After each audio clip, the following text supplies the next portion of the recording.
The history of the Titanic. A ship called Unsinkable. On the night of April 14, 1912, the largest moving object ever built by human hands slipped quietly through the calm, freezing waters of the North Atlantic. She was the RMS Titanic, a vessel so vast, so luxurious, and so technologically advanced that many believed she was, for all practical purposes, unsinkable. For days into her maiden voyage, that belief would be shattered forever. This is the full story of the Titanic. Not just the final hours everyone remembers, but the ambition that built her, the people who sailed on her, the mistakes that doomed her, and the century of fascination that followed her into the deep. It is a story about human achievement and human error, about class and courage, about a single night when the confidence of an entire industrial age met the cold indifference of the sea. Chapter 1: The Age of the Ocean Liners. To understand why the Titanic was built, we have to understand the world that demanded her. In the early years of the 20th century, transatlantic travel was booming. Millions of emigrants were leaving Europe for new lives in America, while wealthy elites crossed the ocean for business and leisure, expecting comfort worthy of the finest hotels on land. Shipping companies competed fiercely for both markets, racing to build vessels that were faster, larger, and more luxurious than their rivals. The White Star Line, one of the most prestigious shipping companies of the era, found itself in direct competition with Cunard, another British giant that had recently launched two record-breaking liners, the Lusitania and the Mauretania, both celebrated for their extraordinary speed. Rather than compete purely on speed, White Star's chairman, J. Bruce Ismay, decided on a different strategy entirely. Instead of building the fastest ships afloat, White Star would build the largest and most luxurious ships the world had ever seen. Ismay met with Lord William Peary, chairman of the Belfast shipbuilding firm Harland and Wolff, and together they conceived a plan for three sister ships that would dominate the Atlantic through sheer scale and opulence rather than raw speed. These three ships would be named Olympic, Titanic, and Britannic. Titanic, the second of the trio, was destined to become the most famous ship in human history. Chapter 2: Building a Giant in Belfast. Construction of the Titanic began on March 31, 1909, at the Harland and Wolff shipyard in Belfast, Northern Ireland. The scale of the undertaking was almost unimaginable for the time. A special gantry, nicknamed the Errol Gantry, had to be constructed simply to accommodate a ship of Titanic size. It towered over the shipyard, a steel skeleton framing the berth of a vessel that would stretch more than 880 feet from bow to stern. More than 3,000 workers labored on Titanic's construction over roughly 2 years.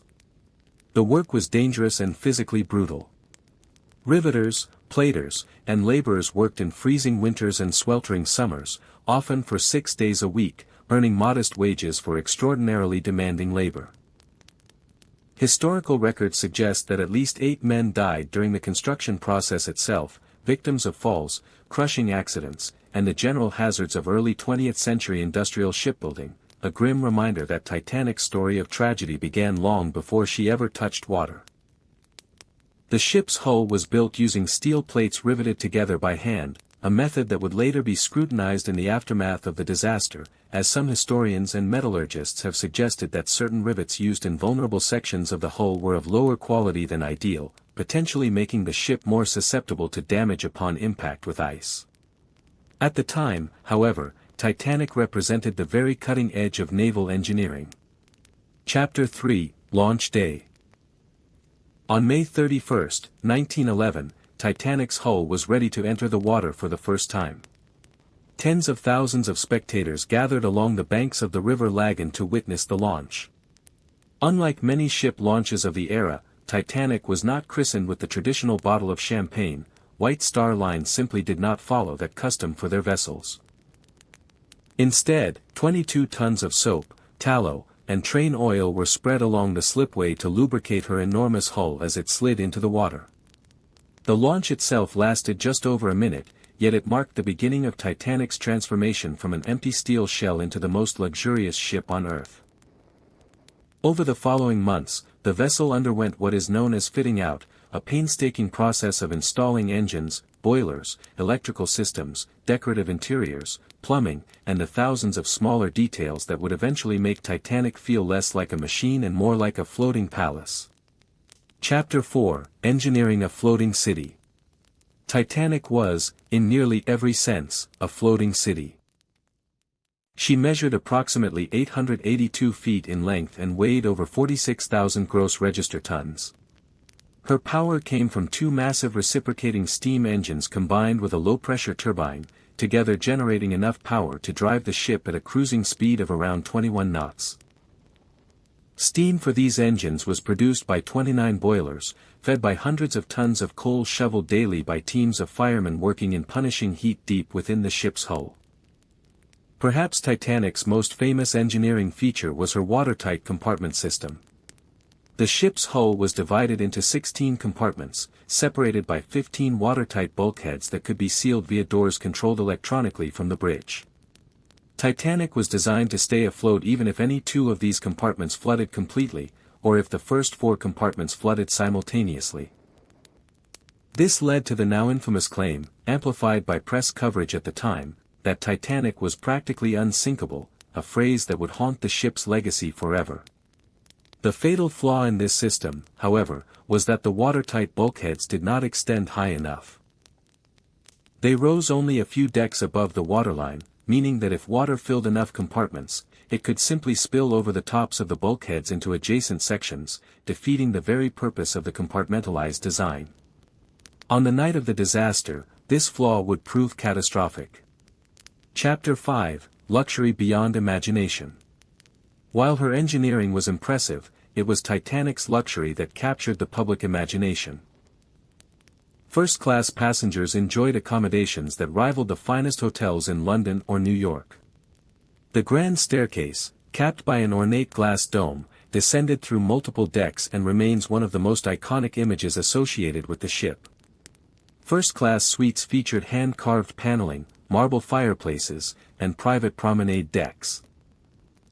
Passengers could dine in the à la carte restaurant, relax in the Turkish bath, swim in a heated indoor pool, or exercise in a fully equipped gymnasium overlooking the sea. Second-class accommodations, while more modest, were still considered comparable to first-class quarters on many other ships of the era, offering comfortable cabins, a dedicated dining saloon, and a smoking room. Even third class, often associated with the immigrant experience of the period, was notably more comfortable aboard Titanic than on many competing vessels. Third-class passengers had access to their own dining saloon, a general room for socializing, and even basic promenade space, modest by first-class standards, but a significant improvement over the cramped, often miserable steerage conditions found on older ships. This stark contrast between classes would later become one of the most scrutinized and symbolically powerful aspects of the disaster, as survival rates differed dramatically depending on where a passenger's ticket placed them aboard the ship. Chapter 6: The Crew and the Passengers. Titanic's maiden voyage began on April 10, 1912, departing from Southampton, England, under the command of Captain Edward John Smith, a veteran White Star Line officer nearing the end of his career, often referred to informally as the millionaire's captain, due to his popularity among wealthy transatlantic travelers. Approximately 885 crew members served aboard the ship, ranging from senior officers and engineers to stewards, cooks, and the hundreds of firemen who kept her boilers burning around the clock. Among the passengers were some of the wealthiest and most prominent individuals of the era, including American businessman John Jacob Astor IV, mining magnate Benjamin Guggenheim, and department store owner Isidore Straus, traveling alongside his wife Ida. Also aboard was White Star Line's own chairman, J. Bruce Ismay, whose presence and later actions during the disaster would become a subject of intense public scrutiny. Yet the majority of Titanic's passengers were not wealthy elites at all. Hundreds traveled in third class, many of them emigrants from Ireland, Scandinavia, Eastern Europe, and the Middle East, seeking new opportunities and new lives in the United States and Canada. In total, Titanic carried approximately 2,224 people when she departed on her final voyage, though exact figures vary slightly across historical sources due to last-minute ticket changes and incomplete record-keeping typical of the era. Chapter 7: the voyage begins. After departing Southampton, Titanic called briefly at Cherbourg, France, and then Queenstown, Ireland, picking up additional passengers at each stop before finally turning westward into the open Atlantic on April 11. For 3 days, the voyage proceeded largely without incident. Passengers dined in the ship's grand restaurants, socialized in her lounges, and marveled at the smoothness of her ride, a testament to her engineering and the unusually calm seas of that particular crossing. Throughout the voyage, Titanic's wireless operators, employed by the Marconi Company rather than White Star Line directly, were primarily occupied sending and receiving personal messages for wealthy passengers eager to communicate with friends and family on both sides of the Atlantic. This commercial priority would later be identified as a contributing factor in the disaster, as several ice warnings received from nearby ships were delayed, deprioritized, or never fully relayed to the bridge. Chapter 8, Warnings Ignored. Throughout the day of April 14, Titanic received multiple wireless warnings from other vessels reporting ice in the shipping lanes ahead. Ships including the Caronia, the Baltic, the America, and later the Californian all transmitted messages indicating significant ice fields directly in Titanic's path. Some of these warnings reached the bridge and were acknowledged. Others were delayed or set aside amid the busy flow of passenger telegrams. Despite these warnings, Titanic maintained her speed of approximately 22 knots through the evening. This was not considered unusual or reckless behavior at the time. Maintaining speed through ice fields at night was common practice among experienced captains of the era, based on the assumption that lookouts would spot danger in time to react. In hindsight, this widespread industry assumption would prove tragically mistaken. As night fell on April 14, the temperature dropped sharply and the sea grew unusually calm, almost glassy in its stillness. This calmness, while pleasant for passengers, actually made icebergs more difficult to detect, since there were no waves breaking against their bases to create visible white foam that lookouts might otherwise have spotted from a distance. Chapter 9, Collision. At approximately 11:40 p.m. Ship's time, lookout Frederick Fleet, stationed in the crow's nest without the benefit of binoculars, which had been misplaced earlier in the voyage, spotted a dark shape looming out of the darkness ahead. He immediately rang the warning bell 3 times and telephoned the bridge with the now famous words, "Iceberg, right ahead." First Officer William Murdoch, in command on the bridge at that hour, ordered the ship to turn hard to port while simultaneously signaling the engine room to reverse the engines. For 37 agonizing seconds, Titanic attempted to avoid the collision. It was not enough. The iceberg scraped along the starboard side of the hull below the waterline, causing damage across approximately 300 feet of the ship's length. Contrary to popular imagination, the iceberg did not tear a single massive gash into Titanic's hull. Instead, it likely caused a series of smaller breaches and buckled seams across multiple compartments, allowing water to pour in simultaneously across a wider area than the ship's watertight design had ever anticipated. 6 of the 16 watertight compartments began flooding at once, one more than the ship's designers had calculated she could survive. Chapter 10, The Reality Sets In. Shortly after the collision, Titanic's designer, Thomas Andrews, who was aboard for the maiden voyage, conducted a rapid inspection of the damage alongside Captain Smith. Andrews quickly calculated that the ship was doomed. Given the extent of flooding across multiple compartments, he estimated Titanic had, at most, roughly 2 hours before she would sink beneath the waves. This news presented Captain Smith with an almost impossible situation. Titanic carried lifeboats sufficient for only about half of the people aboard, a number that, remarkably, exceeded the outdated maritime regulations of the time, which based lifeboat requirements on a ship's tonnage rather than the number of passengers it actually carried. In total, Titanic's 20 lifeboats had a combined capacity of approximately 1,178 people. Far short of the more than 2,000 souls aboard. At around 12:25 a.m., Captain Smith gave the order to begin loading the lifeboats and to send out distress signals via wireless. The realization that Titanic was truly sinking began spreading slowly among the passengers and crew, many of whom initially struggled to believe that the supposedly unsinkable ship could actually be in danger. Chapter 11, Women and Children First. As the lifeboats were prepared, ship's officers implemented the traditional maritime protocol of loading women and children first, though the strictness of this policy varied noticeably between different sides of the ship. On the port side, under the command of Second Officer Charles Lightoller, the policy was enforced almost absolutely, with men largely barred from boarding unless needed to help row. On the starboard side, under First Officer Murdoch, a somewhat more flexible interpretation allowed some men to board when no women or children were immediately present to fill available seats. Tragically, in the confusion and disbelief of those early minutes, several lifeboats were lowered into the water only partially filled. Lifeboat number 1, for example, launched with just 12 people aboard despite having a capacity of around 40, a decision that would later become a subject of considerable public criticism and formal inquiry. Third-class passengers faced additional, often devastating obstacles in reaching the lifeboats. Located in the lower decks of the ship, many struggled to navigate unfamiliar corridors, some of which were gated or difficult to access, in order to reach the boat deck.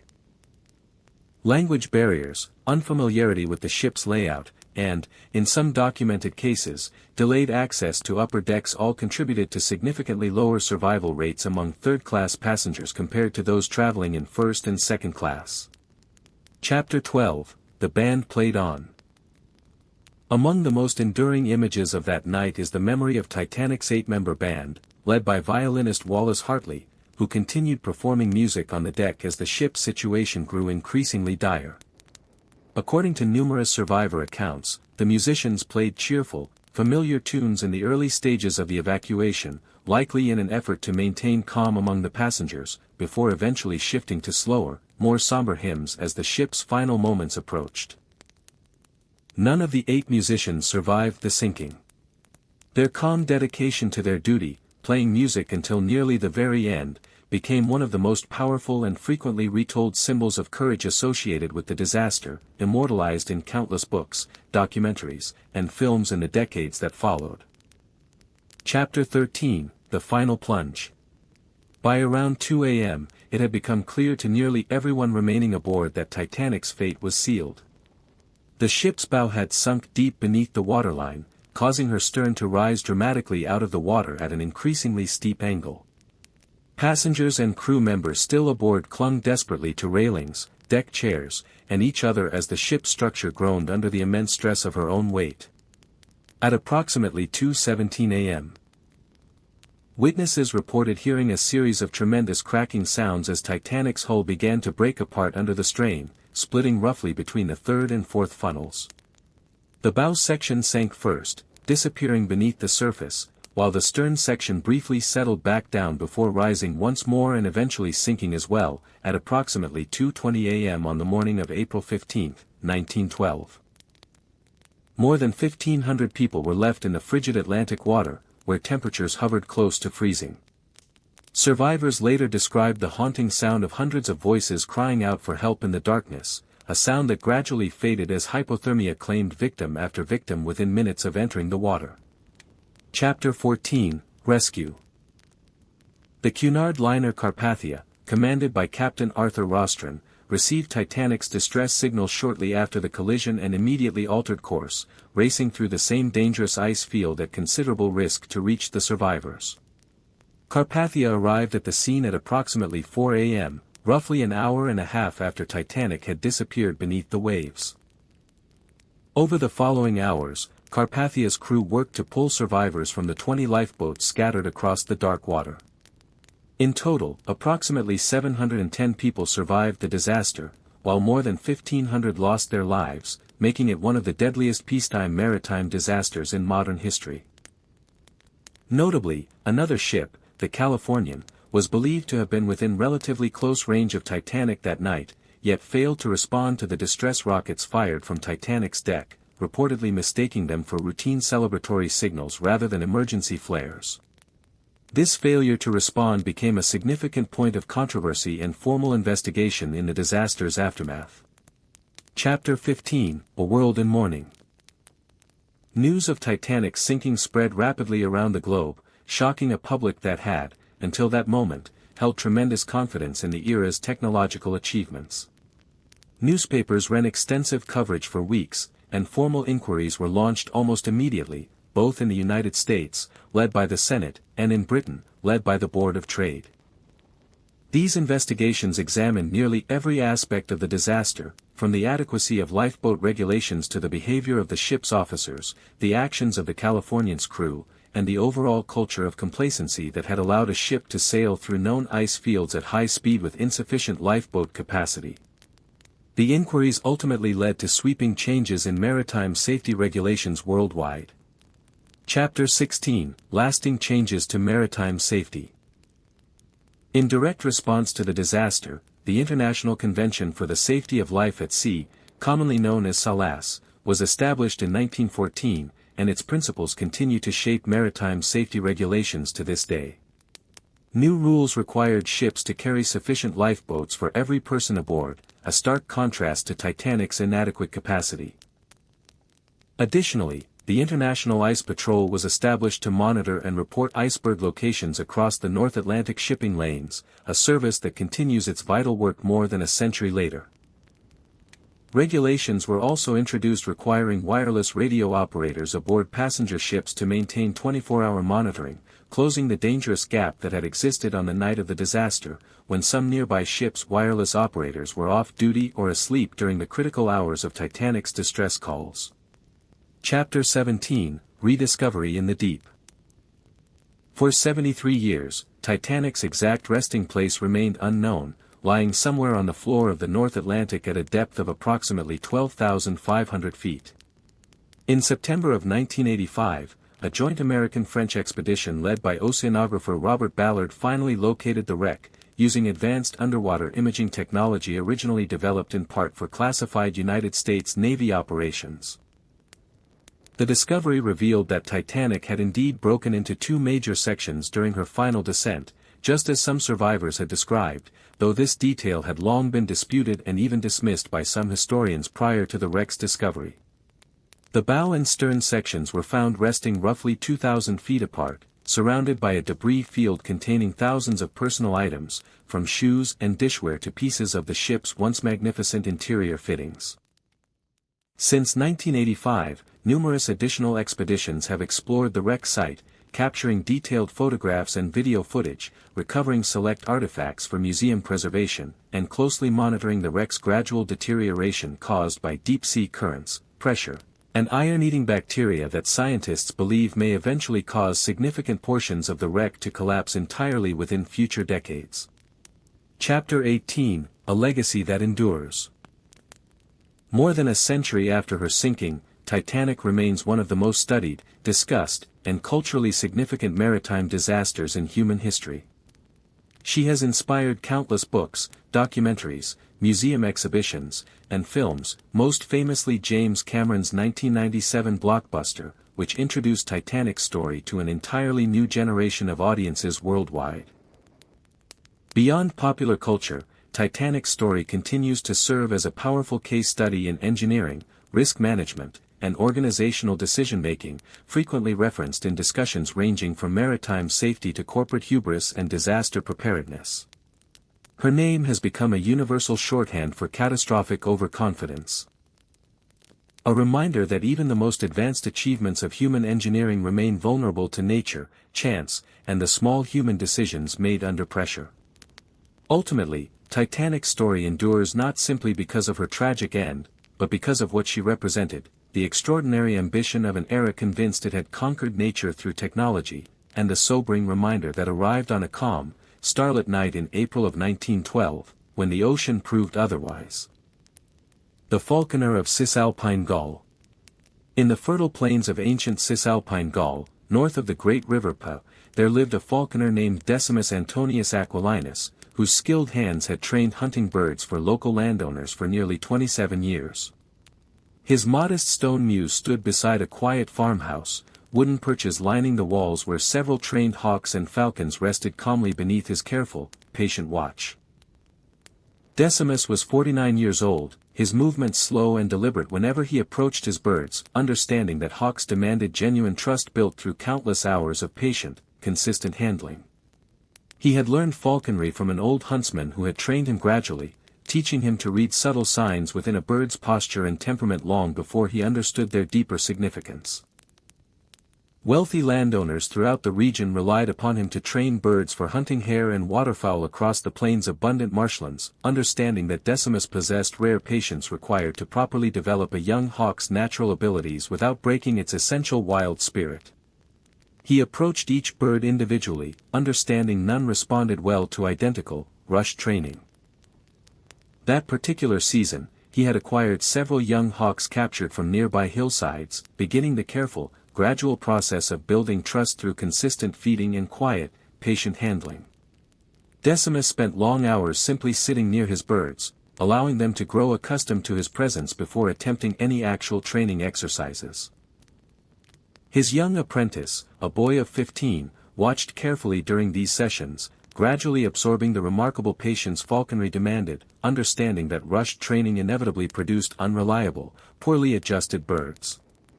Decimus taught steadily, remembering his own early impatience before eventually understanding genuine mastery required considerable time.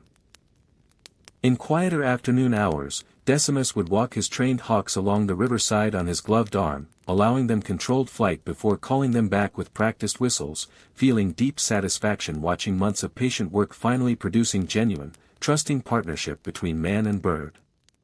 As evening settled over the Cisalpine plains, Decimus would return his birds carefully to their perches, ensuring proper feeding before securing his mews for the night ahead.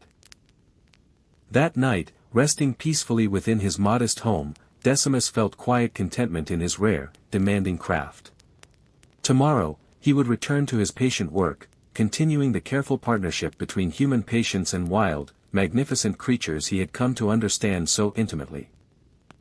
The Potter of Memphis. Along the western bank of the Nile near the ancient capital of Memphis, there lived a potter named Tehemhat, whose humble workshop had produced clay vessels for the surrounding community for nearly 30 years. His workshop stood beneath a simple palm-thatched roof, rows of drying pots arranged carefully upon wooden shelves, awaiting their turn within his small, sun-heated kiln.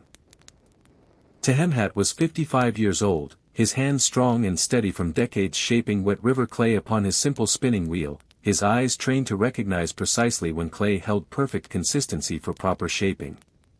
He had learned his craft from his father, who had taught him patience beside this same riverbank, understanding that clay rewarded gentle, confident handling rather than hurried force. Households throughout Memphis relied upon his sturdy vessels for storing grain, carrying water, and preserving oil and wine within their modest homes. Temple priests also sought his careful work, commissioning special vessels for ceremonial offerings, understanding that Tehemhat's reputation for quality craftsmanship had been earned across decades of consistent, honest work. That particular season, the annual Nile flood had deposited fresh, rich clay along the riverbank, and Tehemhat found himself especially busy, gathering material each morning before beginning his day's careful shaping. He worked steadily at his wheel, his foot maintaining rhythm below while his hands guided clay upward into familiar, practiced shapes.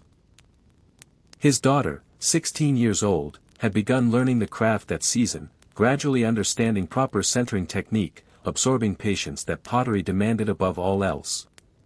Tehemhat taught gently, remembering his own childhood spent watching his father's confident hands shape similar vessels decades before along this same peaceful river.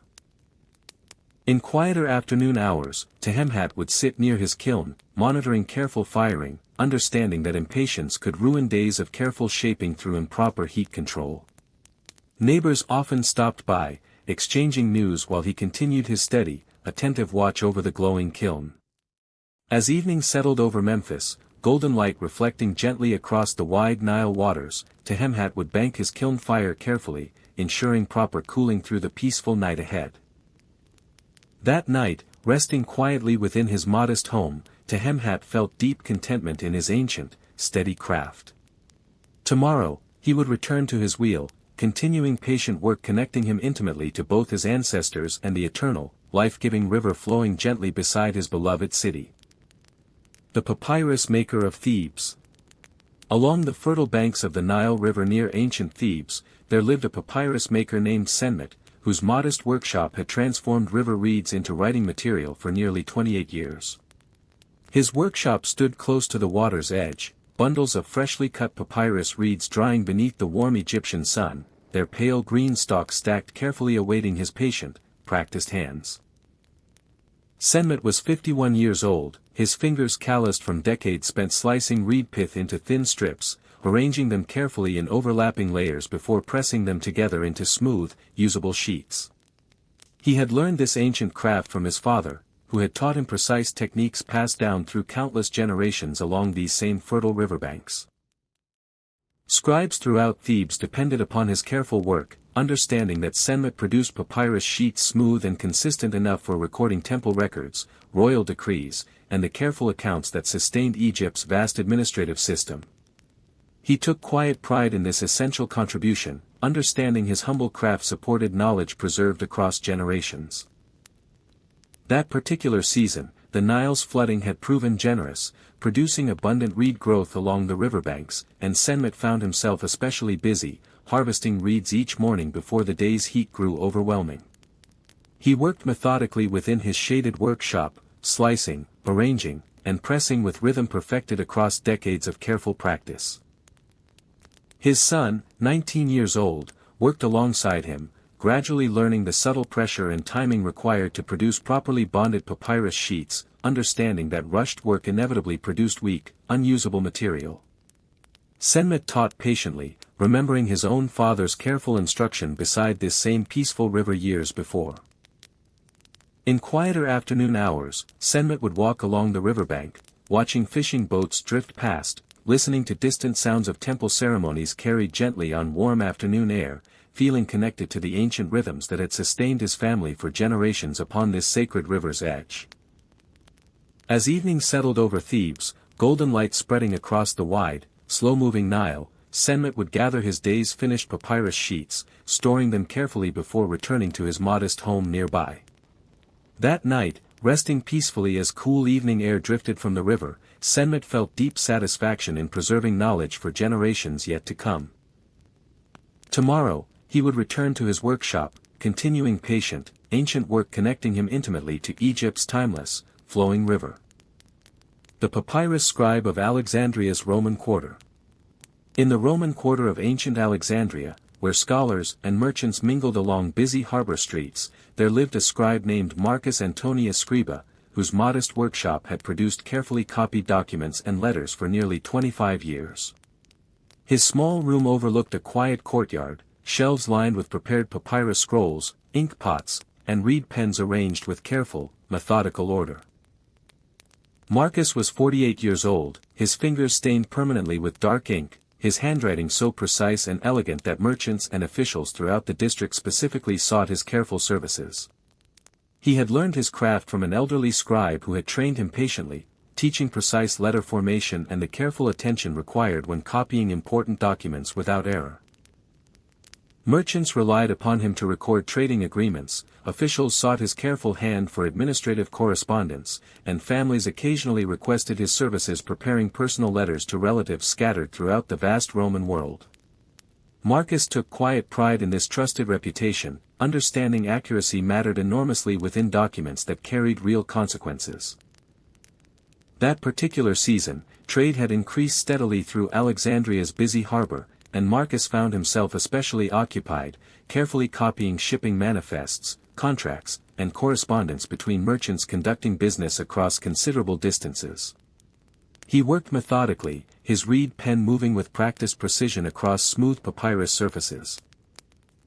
His nephew, 16 years old, had begun apprenticing with him that season, gradually learning proper letter formation, absorbing patience that careful scribal work demanded above all else. Marcus taught steadily, remembering his own early struggles mastering consistent, legible handwriting decades before. In quieter afternoon hours, Marcus would sit near his window, reviewing completed documents carefully before delivery, catching small errors with practiced attention, understanding that even minor mistakes could create genuine confusion within important agreements. As evening settled over Alexandria's Roman quarter, Marcus would carefully store his prepared documents, cleaning his reed pens methodically, preparing everything for the following day's continued, demanding work. That night, resting peacefully within his modest home, Marcus felt quiet satisfaction in providing essential, trusted service. Tomorrow, he would return to his workshop, continuing careful, patient work that connected merchants and families across the vast, interconnected Roman world. The charcoal burner of Sila Forest. In the dense forests of ancient Bruttium in southern Italy, there lived a charcoal burner named Numerius Cassius Verrucosus, whose modest clearing deep within the Sila forest had produced charcoal for blacksmiths and households for nearly 31 years. His simple hut stood surrounded by tall pine and beech trees, smoke rising steadily from carefully built earthen mounds where wood slowly transformed into the essential fuel his community depended upon. Numerius was 59 years old, his hands and clothing permanently darkened with fine soot, his patience remarkable after decades spent carefully monitoring smoldering wood piles that required constant, watchful attention. He had learned this demanding trade from his father, who had taught him the precise techniques required to control fire's intensity, transforming ordinary timber into valuable charcoal without wasteful, uncontrolled burning. Blacksmiths throughout the region depended upon his steady production, understanding that quality charcoal burned hotter and more consistently than raw wood, essential for properly forging iron tools and weapons. Numerius took quiet pride in this recognition, understanding his solitary forest labor supported craftsmen throughout the surrounding towns and villages. That particular season, demand had increased steadily as blacksmiths prepared for busy planting season repairs, and Numerius found himself constructing several earthen mounds simultaneously, carefully monitoring each one's controlled burn throughout both day and night. He slept in brief intervals near his mounds, understanding that careless neglect could ruin days of careful preparation. His son, 22 years old, worked alongside him, gradually learning to read smoke color and intensity, absorbing patience this demanding, solitary trade required above all else. Numerius taught carefully, remembering his own early mistakes before gradually developing the watchful instincts his father had once possessed. In quieter moments between tending his mounds, Numerius would sit near his simple hut, listening to forest sounds surrounding his isolated clearing, birds calling gently while wind moved steadily through towering pine branches above. As evening settled deeper into the Sila forest, Numerius would check his mounds one final time before allowing himself brief rest, understanding his careful vigilance directly determined quality charcoal that ironworkers throughout the region depended upon completely. That night, resting briefly within his humble hut, Numerius felt quiet satisfaction in solitary, essential labor. Tomorrow, he would continue his careful, patient watch, sustaining blacksmiths and craftsmen throughout the countryside from his isolated forest home. The shipbuilder of Puteoli. In the busy harbor town of Puteoli along the Bay of Naples, there lived a shipbuilder named Lucius Sergius Paulinus, whose modest shipyard had constructed and repaired vessels for nearly 33 years. His workshop stood near the bustling docks, the steady sound of hammering and sawing mixing with distant calls of sailors and the constant rhythm of waves against the harbor's stone breakwater.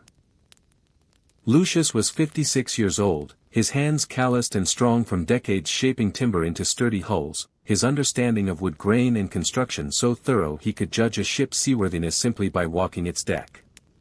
He had learned shipbuilding from his father, who had taught him patience and precise measurement, understanding that lives depended entirely upon vessels built with genuine care. Merchants and fishermen throughout the busy port trusted him completely, understanding that Lucius constructed vessels capable of withstanding Mediterranean storms and demanding voyages to distant provinces.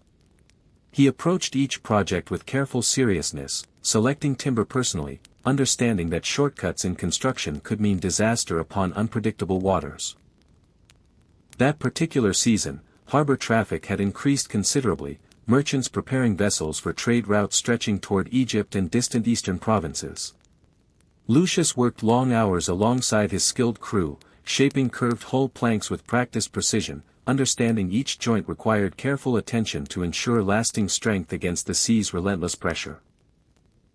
His son, 23 years old, worked steadily beside him, gradually mastering techniques passed down through generations, understanding that true craftsmanship required years of patient practice before genuine confidence emerged.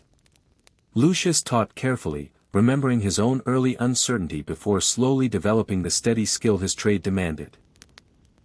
In quieter evening hours, after his crew departed for the day, Lucius would walk along completed vessels resting within the harbor, admiring craftsmanship that would soon carry sailors safely across distant waters, feeling quiet pride in work built to endure demanding journeys.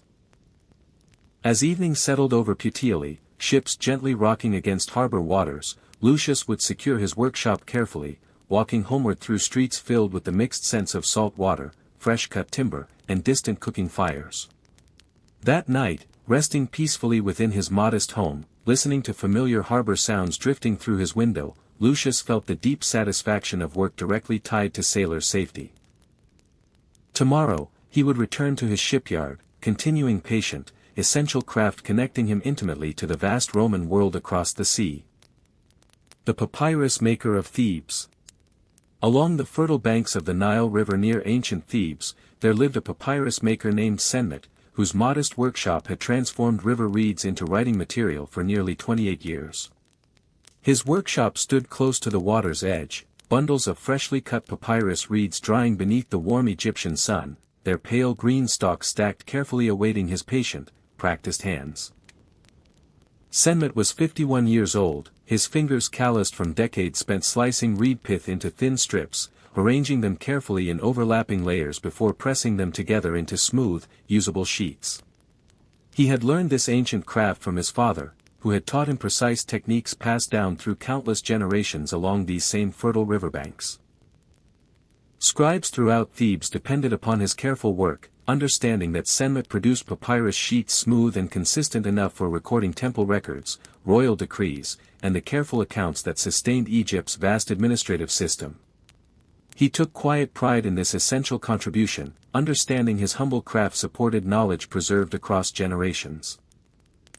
That particular season, the Nile's flooding had proven generous, producing abundant reed growth along the riverbanks, and Senmut found himself especially busy, harvesting reeds each morning before the day's heat grew overwhelming.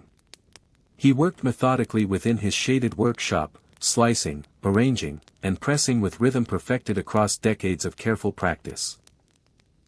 His son, 19 years old, worked alongside him, gradually learning the subtle pressure and timing required to produce properly bonded papyrus sheets, understanding that rushed work inevitably produced weak, unusable material.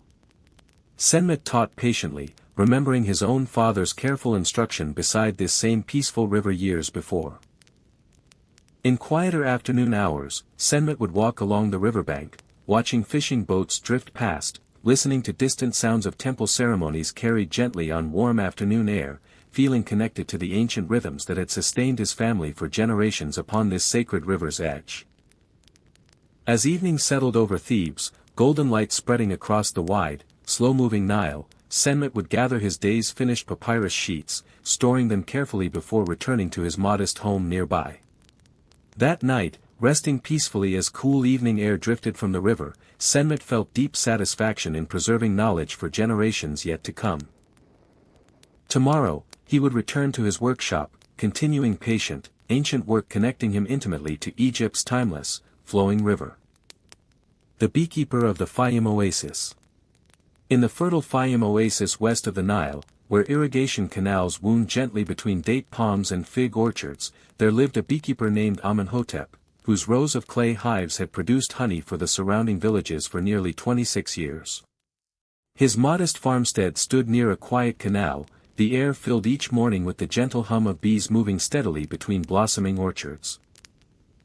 Amenhotep was 50 years old, his weathered hands calm and unhurried whenever he approached his hives, understanding bees required patience and gentle confidence rather than hurried, nervous movements. He had learned beekeeping from his father, who had kept hives along this same canal, teaching him careful techniques for calming bees using gentle smoke and slow, deliberate motion. Villages throughout the oasis depended upon his honey, valued not only for its sweetness but also for offerings made at local shrines and remedies used to treat wounds and coughs, knowledge passed down through generations of careful observation. Amenhotep took quiet pride in supplying this essential product, understanding his bees connected him meaningfully to his entire community's daily life. That particular season, the orchards had bloomed abundantly following a generous flood season, and Amenhotep found his hives producing honey in remarkable abundance. He spent long mornings among his clay hives, checking each one carefully, speaking softly to his bees just as his father had once taught him, believing the insects sensed calm and steady confidence. His son, 17 years old, had begun learning the craft that season, gradually overcoming his initial nervousness, developing the patient calm beekeeping demanded above all else. Amenhotep taught him gently, remembering his own early apprehension before understanding that bees rewarded genuine respect and quiet confidence. In the afternoons, Amenhotep extracted honey within a small shaded shelter, the air thick with sweetness, clay jars lining wooden shelves in careful rows. Village children often visited, drawn by curiosity and the promise of honey straight from the comb, watching wide-eyed as he worked calmly among his gently buzzing bees. As evening approached, golden light spreading across the oasis, the bees' hum softened gradually into stillness as they settled peacefully within their hives. Amenhotep would walk slowly homeward, his hands sticky with honey, his heart full of quiet satisfaction. That night, resting peacefully within his modest home, Amenhotep felt deeply connected to generations before him, grateful for patient, ancient work sustaining both his family and his beloved oasis community. The granary keeper of Elephantine's neighbor, Edfu.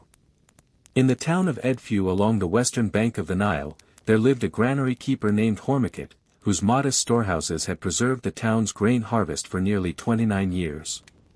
His mud-brick granary stood in a quiet courtyard behind the local temple, tall domed structures rising against the clear Egyptian sky, each one carefully sealed to protect precious wheat and barley from moisture and pests.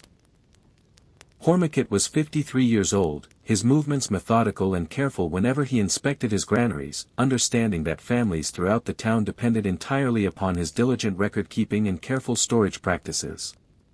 He had learned this responsible trade from his uncle, who had taught him patiently how to judge grain quality, recognize signs of spoilage, and maintain scrupulous records using careful tally marks pressed into soft clay. The town's farmers relied upon him completely, delivering their harvest each season, trusting Hormukit to preserve their grain safely through months when fresh crops remained unavailable.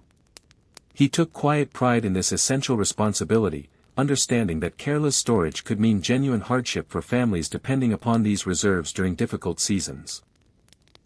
That particular season, harvest had proven especially abundant following favorable flooding, and Hormukit found himself particularly busy, carefully measuring and recording each family's contribution, ensuring fair distribution when withdrawal times eventually arrived. He worked steadily, his practiced eyes checking each granary for proper sealing and protection against moisture. His nephew, 18 years old, assisted him daily, gradually learning the careful record-keeping and inspection techniques such responsibility demanded, understanding that trust, once earned through years of honest service, formed the very foundation of his uncle's respected position. Hormukit taught patiently, remembering his own early training decades before.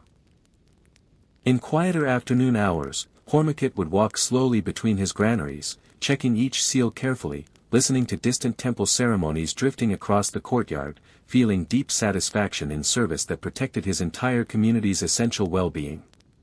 As evening settled over Edfu, Hormukit would complete his final inspection, securing each granary properly before returning to his modest home nearby. That night, resting peacefully, Hormukit felt quiet contentment in trusted, essential work. Tomorrow, he would resume his careful watch, continuing patient service that safeguarded his entire community through every changing season along the eternal river. The vineyard keeper of the Delta. In the fertile Nile Delta region north of Memphis, there lived a vineyard keeper named Epur, whose modest grape arbors had produced wine for nearly 26 years. His vineyard stretched gently across low, fertile ground, wooden trellises supporting vines heavy with dark, sweet grapes ripening beneath the warm delta sun near the river's scattered, winding branches. Epur was 52 years old, his hands weathered from decades tending vines, his understanding of proper pruning and careful cultivation earned through years of patient observation. He had learned viticulture from his father, who had established this modest vineyard generations earlier, teaching Epur that grapevines rewarded steady, unhurried attention rather than careless neglect. Local temples and wealthy households throughout the region depended upon his wine for ceremonial offerings and special celebrations, understanding that Epure's careful cultivation produced grapes of genuine quality. He took quiet pride in this recognition, earned through decades of attentive care during both abundant and challenging growing seasons. That particular season, the harvest had proven especially generous following favorable flooding that had enriched the surrounding soil considerably.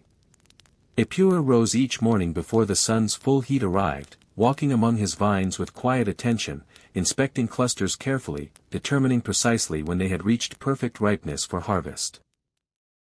His daughter, 15 years old, worked alongside him during harvest season, her small hands quick among the vines, gradually learning which clusters held proper sweetness. Epure taught her patiently, remembering his own childhood spent learning these same techniques from his father years before beside this same fertile ground. Workers gathered each morning during harvest, moving methodically through the vineyard rows, filling woven baskets with dark, fragrant grapes destined for the stone-pressing vats nearby. Epure often joined the pressing himself, feeling grapes burst beneath careful feet, sweet juice flowing steadily into waiting vessels below. As evening settled over the delta, golden light spreading across the flat, fertile landscape, Epure would walk slowly among his vines one final time, feeling deep satisfaction in another day's meaningful, patient labor. That night, resting peacefully within his modest home, Epure felt profound contentment tending something valued by both his community and its sacred temples. Tomorrow, he would return to his beloved vines, continuing patient work connecting him intimately to the generous, life-giving Delta Earth. The bread baker of Karnak.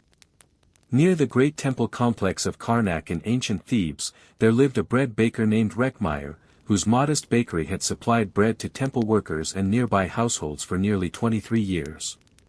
His workshop stood along a quiet street just outside the temple's outer walls, the warm scent of baking bread drifting each morning across the surrounding neighborhood. Reckmeyer was 46 years old, his forearms strong from years kneading heavy dough, his hands quick shaping loaves that fed both ordinary families and the many workers who maintained the vast temple grounds nearby. He had learned baking from his father, who had established the shop generations earlier, understanding that Karnak's constant activity demanded reliable bread each and every day. Temple administrators depended upon him for bread used during daily offerings and to feed the numerous priests, scribes, and craftsmen who served within the sacred complex. Reckmeyer took quiet pride in this steady arrangement, understanding his humble bakery played a small but essential role within Karnak's vast, ongoing operations.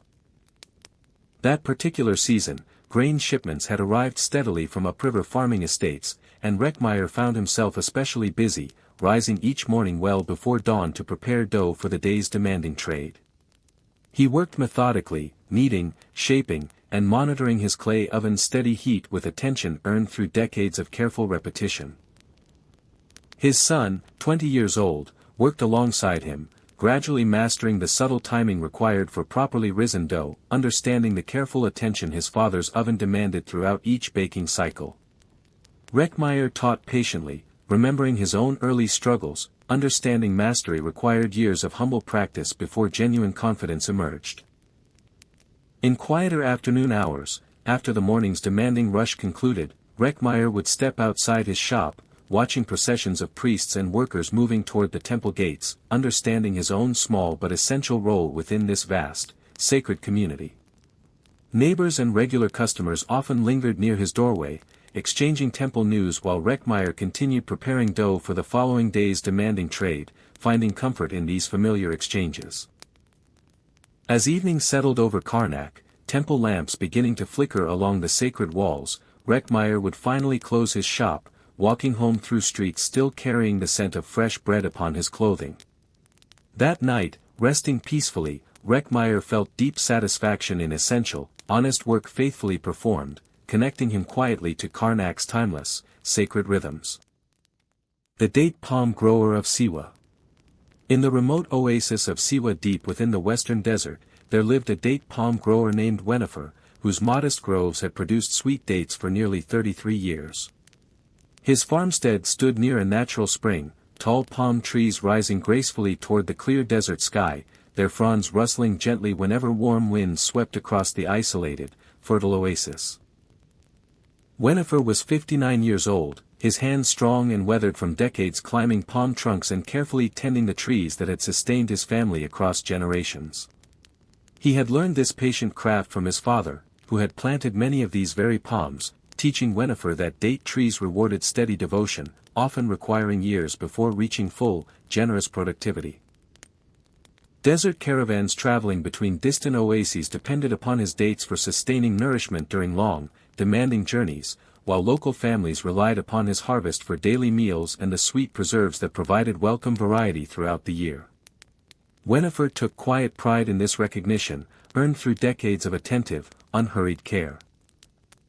That particular season, the spring's waters had flowed especially generously, and Wenifer found his palms producing dates in remarkable abundance.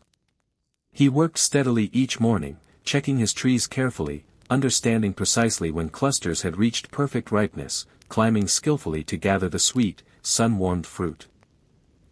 His son, 21 years old, worked alongside him, gradually learning the careful climbing techniques and patient observation such cultivation demanded, understanding that mastery required years of practice before genuine confidence emerged. Wenifer taught steadily, remembering his own father's careful instruction decades before beneath these same ancient trees. In quieter afternoon hours, Wenifer would rest beneath his palm's welcome shade, listening to distant caravan bells and the gentle murmur of the spring, feeling deeply connected to this isolated oasis that had sustained his family for generations.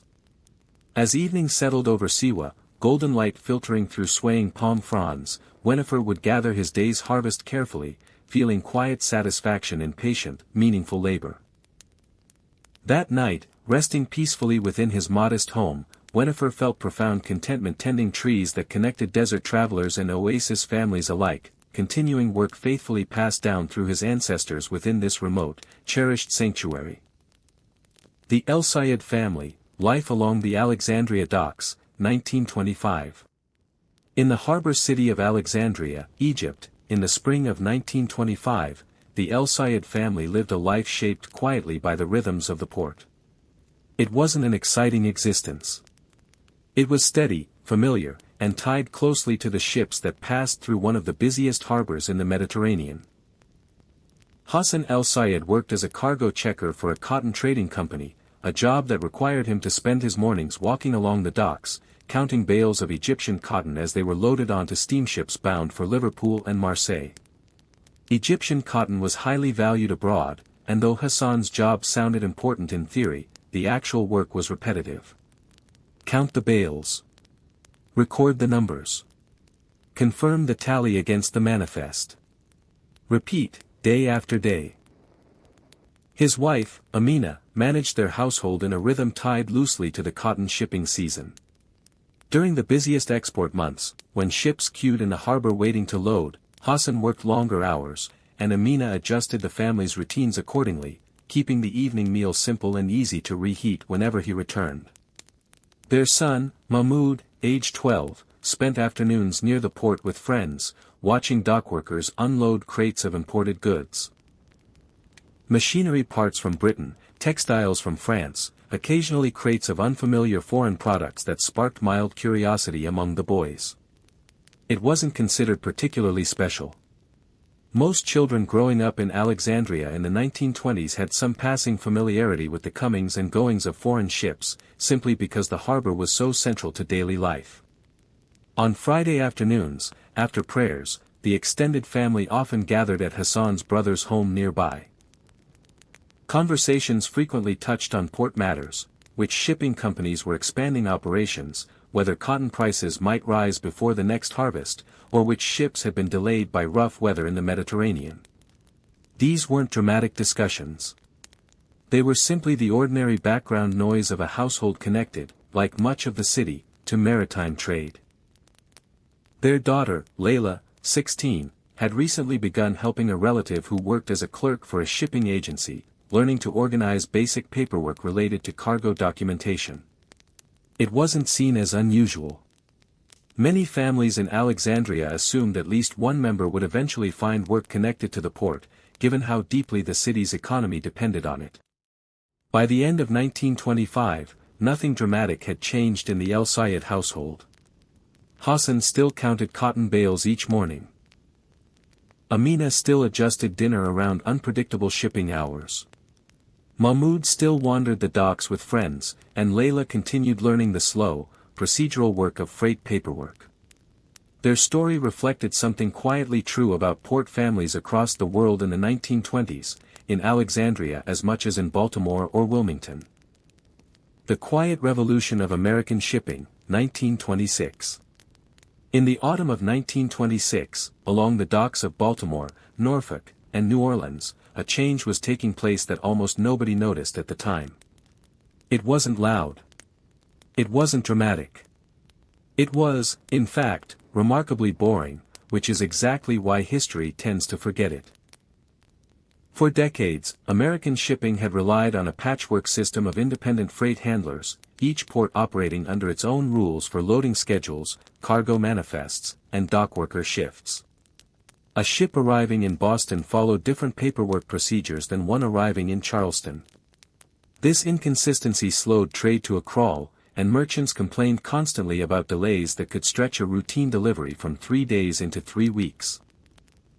By 1926, the newly formed United States Shipping Board had spent nearly a decade trying to standardize these procedures. Their solution was almost comically unglamorous: a uniform bill of lading.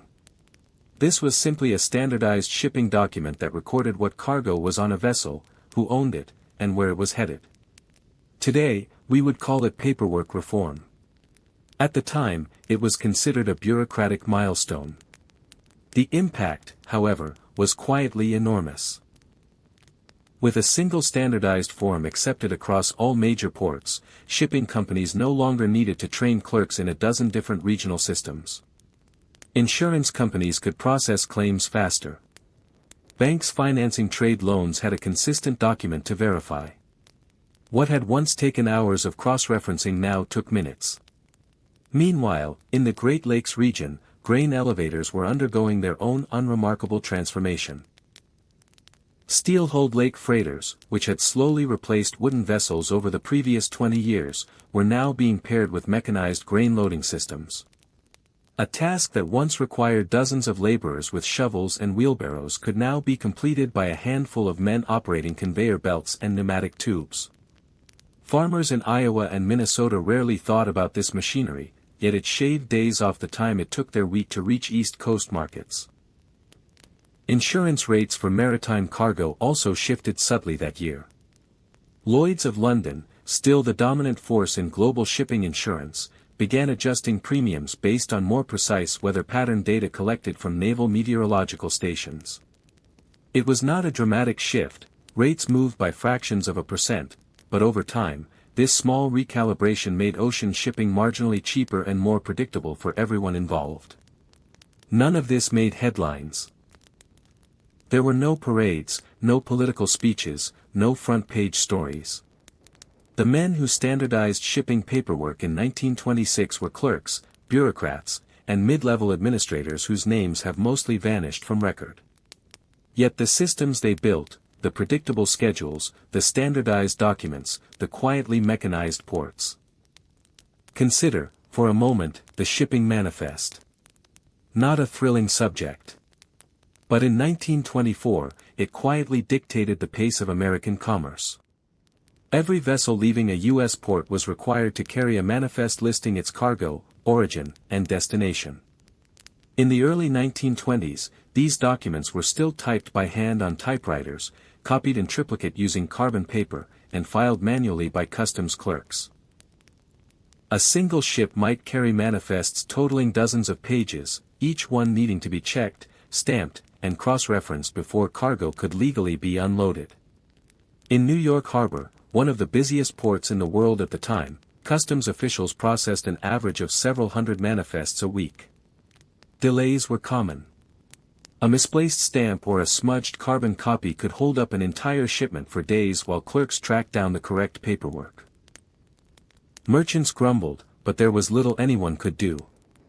The system, though tedious, was the only one available. In 1924, the Bureau of Customs introduced minor revisions to manifest formatting, standardizing column widths and requiring cargo descriptions to follow a consistent order: quantity, weight, description, then value. It sounds almost absurdly small. But for clerks processing hundreds of documents daily, this consistency reduced errors significantly. Fewer manifests needed correction. Fewer ships sat idle at anchor waiting for paperwork to clear.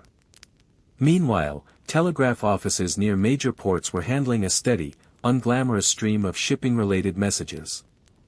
Before a vessel even arrived, agents would telegraph ahead with basic cargo details, allowing dockworkers and warehouse managers to prepare space in advance. This wasn't considered innovative; telegraphy had existed for decades. But its routine use in shipping logistics meant ports could plan labor and storage more efficiently than in previous years. Railroads, too, played their quiet part.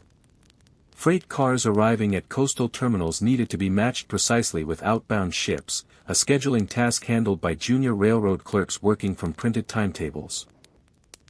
Coordinating rail and sea schedules was tedious work, full of small adjustments and constant rechecking, but it prevented the kind of bottlenecks that had plagued ports just a decade earlier. None of this made for exciting reading, even in 1924.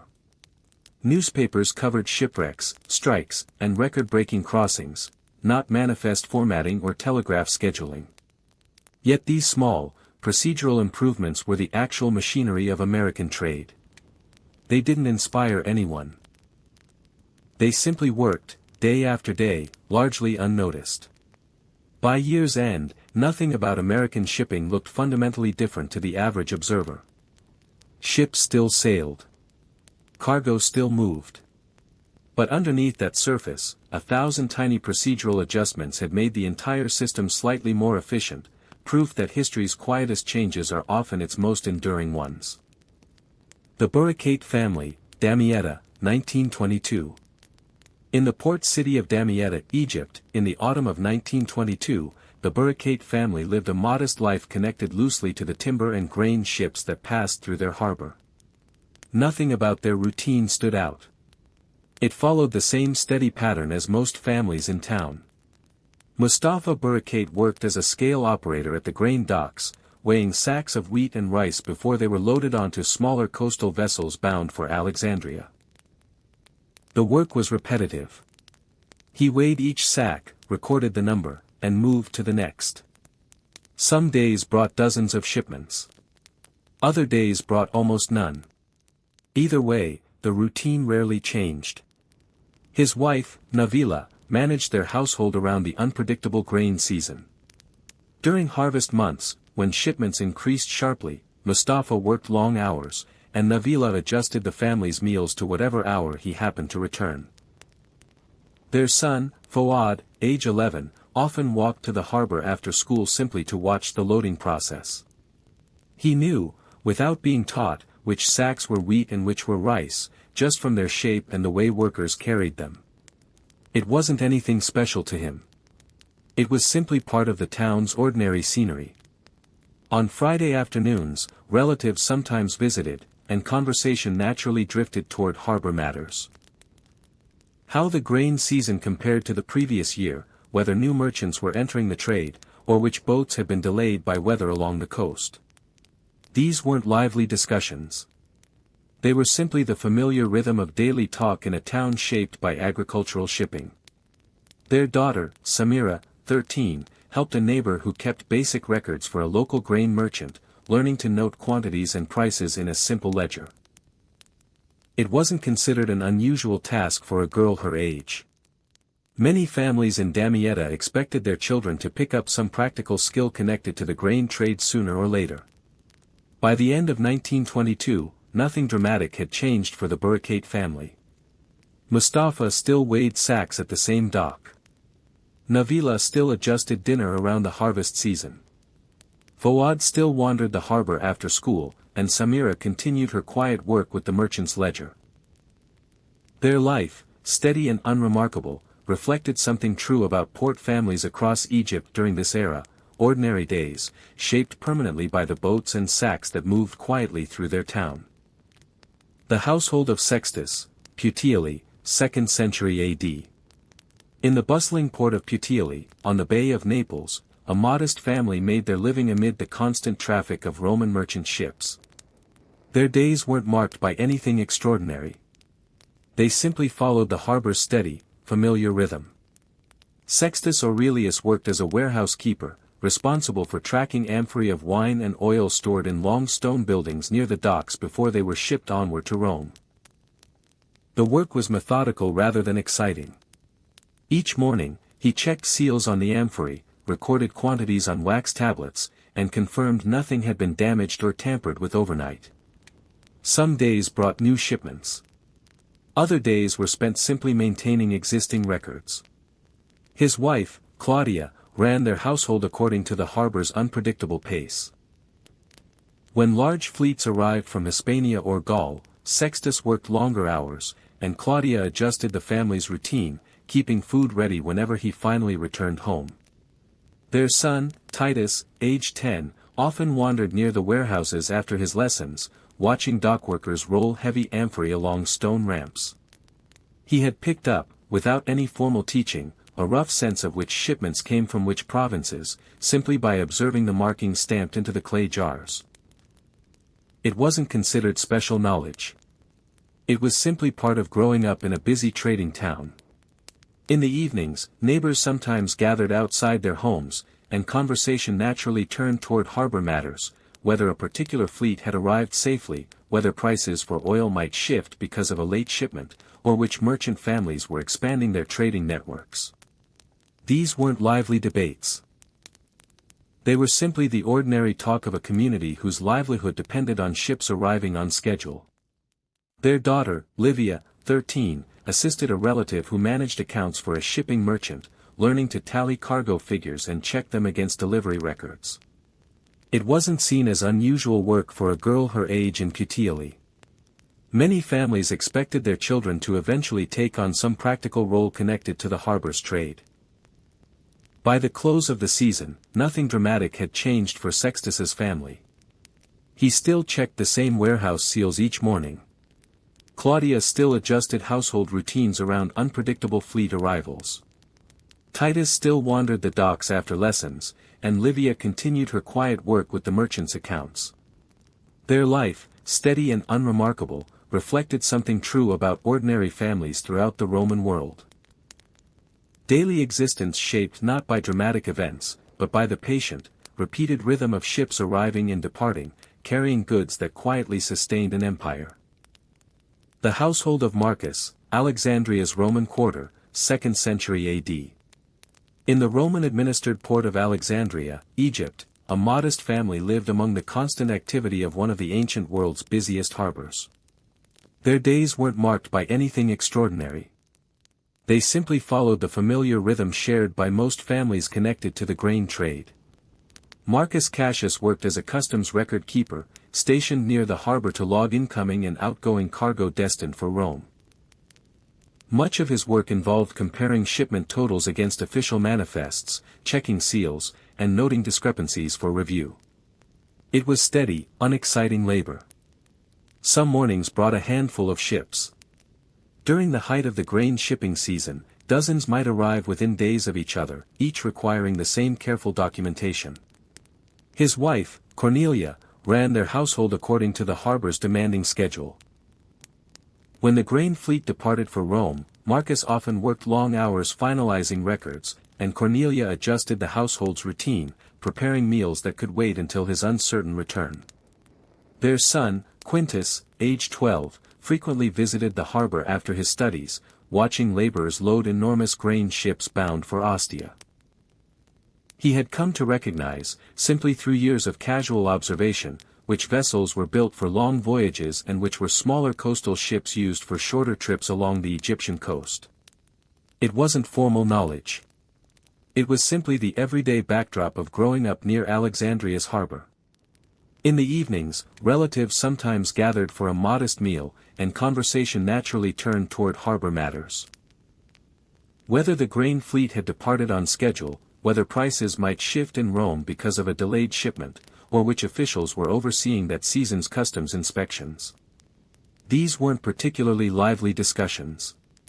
They were simply the ordinary talk of a household whose livelihood depended on the empire's grain supply moving smoothly. Their daughter, Claudia, 14, assisted a relative who managed records for a shipping association, learning to organize cargo tallies and cross-check them against customs entries. It wasn't seen as unusual work for a girl her age in Alexandria. Many families expected their children to eventually take on some practical role connected to the harbor's constant administrative demands. By the season's end, nothing dramatic had changed for Marcus's family. He still logged shipments at the same customs post. Cornelia still adjusted household routines around unpredictable fleet departures. Quintus still watched ships from the harbor, and Claudia continued her quiet work organizing cargo records. Their life, steady and unremarkable, reflected something true about ordinary families throughout the Roman world, daily existence shaped not by dramatic events, but by the patient, repeated rhythm of grain ships arriving and departing. Near the mouth of the Orontes River, in the harbor town of Seleucia Pieria that served the great inland city of Antioch, a modest family lived a life shaped by the steady flow of ships carrying goods between Syria and Rome. Nothing about their existence was extraordinary. It followed the same predictable rhythm shared by most harbor families of the era. Decimus Julianus worked as a harbor registrar, stationed at the docks to record which ships arrived, what they carried, and where their cargo was ultimately headed. It was careful, unglamorous work. Some ships carried silk and spices arriving overland from further east before being loaded for the final sea voyage. Others carried simpler goods, pottery, glassware, dried fruit. Each required the same steady documentation, regardless of how exotic or ordinary the cargo happened to be. His wife, Julia, managed their household according to the harbor's shifting demands. During busy trading months, Decimus often worked late into the evening finishing his records, and Julia adjusted the household routine, keeping meals simple and ready whenever he finally returned. Their son, Marcus, age 12, frequently visited the harbor after lessons, watching laborers unload crates from ships that had sailed from distant ports. He had come to recognize, simply through repeated observation, certain markings that indicated goods arriving from Alexandria versus those coming from smaller ports along the Syrian coast. It wasn't formal knowledge. It was simply the everyday scenery of growing up near a busy trading harbor. In the evenings, extended families sometimes gathered nearby, and conversation naturally turned toward harbor matters. Whether that week's shipments had cleared registration smoothly, whether prices for silk might shift because of a delayed caravan, or which merchant families were expanding trade further along the coast. These weren't especially lively discussions. They were simply the familiar talk of a household connected to the region's steady commerce. Their daughter, Julia the younger, 13, assisted a relative who managed accounts for a local trading house, learning to record cargo entries and cross-check them against harbor registrations. It wasn't considered unusual work for a girl her age in Seleucia Pieria. Many families expected their children to eventually take on some practical role connected to the harbor's constant administrative demands. By the season's end, nothing dramatic had changed for Decimus's family. He still recorded shipments at the same harbor post. Julia still adjusted household routines around unpredictable arrivals. Marcus still watched cargo unload at the docks, and young Julia continued her quiet work with the trading house's records. Their life, steady and unremarkable, reflected something true about ordinary families throughout the Roman world, daily existence shaped not by dramatic events, but by the patient. The Bath Keeper of Baiae. In the seaside resort town of Baiae along the beautiful Campanian coast, there lived a bath keeper named Titus Aelius Nerva, whose modest public baths had welcomed weary travelers and local residents alike for nearly 24 years. The stone building stood near warm natural springs, steam rising gently from pools that had drawn visitors to this coastal town for generations before his own lifetime. Titus was 46 years old, his movements calm and unhurried as he moved between the various rooms of his modest establishment, understanding the careful maintenance required to keep water properly heated, floors swept, and towels freshly laundered for the steady stream of visitors seeking relaxation and gentle conversation. He had inherited the baths from his uncle, learning gradually the countless small responsibilities such an establishment demanded. Local residents relied upon his baths not merely for cleanliness, but as a gathering place where news traveled freely, friendships deepened, and the day's burdens temporarily lifted amid warm water and pleasant company. Titus took quiet pride in maintaining this essential community space, understanding its importance extended well beyond simple bathing. That particular season, visitors had increased considerably as wealthy Romans traveled from the city seeking Baiae's famous warm springs and pleasant coastal air. Titus worked long hours ensuring his modest baths remained welcoming despite increased demand, understanding his reputation depended entirely upon consistent, careful attention to every visitor's comfort. His nephew, 18 years old, assisted him daily, gradually learning the countless small tasks required to maintain proper water temperature, cleanliness, and the welcoming atmosphere visitors expected. Titus taught patiently, remembering his own early uncertainty before gradually understanding the quiet satisfaction such service could provide. In quieter morning hours, before visitors fully arrived, Titus would walk through his baths, checking each pool carefully, ensuring everything remained properly prepared, taking a moment to appreciate steam rising gently against morning light filtering through high windows. As evening settled over Baiae, the day's visitors gradually departing toward nearby lodgings, Titus would close his baths carefully, extinguishing lamps, ensuring proper security before finally retiring to his modest quarters nearby. That night, resting peacefully, listening to distant waves along the beautiful coastline, Titus felt quiet satisfaction in providing genuine comfort to his community. Tomorrow, he would open his doors once more, continuing steady service that connected residents and travelers alike within this cherished coastal gathering place. The lamp maker of Herculaneum. In the coastal town of Herculaneum, nestled peacefully beneath the shadow of Mount Vesuvius, there lived a lamp maker named Gnaeus Aurelius Festus, whose modest workshop had produced simple clay oil lamps for the community for nearly 23 years. His workbench sat near an open window overlooking the harbor, sea breezes carrying the scent of salt and drying fish through his small, cluttered shop. Gnaeus was 44 years old, his fingers stained faintly with clay dust, his hands practiced and sure from years shaping wet clay into lamps that illuminated homes throughout the town each evening. He had learned the craft from his father, who had taught him patience and careful attention to proportion, understanding that even simple household items deserved genuine craftsmanship. Families throughout Herculaneum relied upon his steady production, understanding that reliable lamps meant safety and comfort during evening hours, allowing mothers to mend clothing, children to study their letters, and households to gather peacefully after daily labors concluded. Gnaeus took quiet satisfaction knowing his humble work brought genuine comfort into countless homes. That particular season, business remained steady as always, families periodically needing replacement lamps as older ones cracked or broke through years of daily use. Gnaeus worked methodically at his wheel, shaping clay with practiced rhythm, his movements so familiar after decades that his hands seemed to know precisely what shape each lump of clay wished to become. His daughter, 13 years old, had begun helping recently, learning to smooth rough edges and prepare wicks, gradually absorbing patience the craft demanded above all else. Gnaeus taught gently, remembering his own childhood spent watching his father's careful, confident hands shaping similar vessels years before. In quieter afternoon hours, neighbors often stopped by his workshop, exchanging harbor news while Gnaeus continued shaping clay, his attention comfortably divided between friendly conversation and his familiar, steady craft. He enjoyed this gentle rhythm connecting him intimately to his entire community.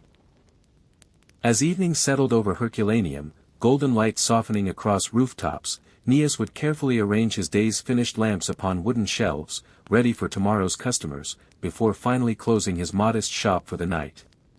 That night, resting peacefully within his home, his own lamp glowing softly nearby, Gnaeus felt quiet contentment in providing genuine comfort to his neighbors.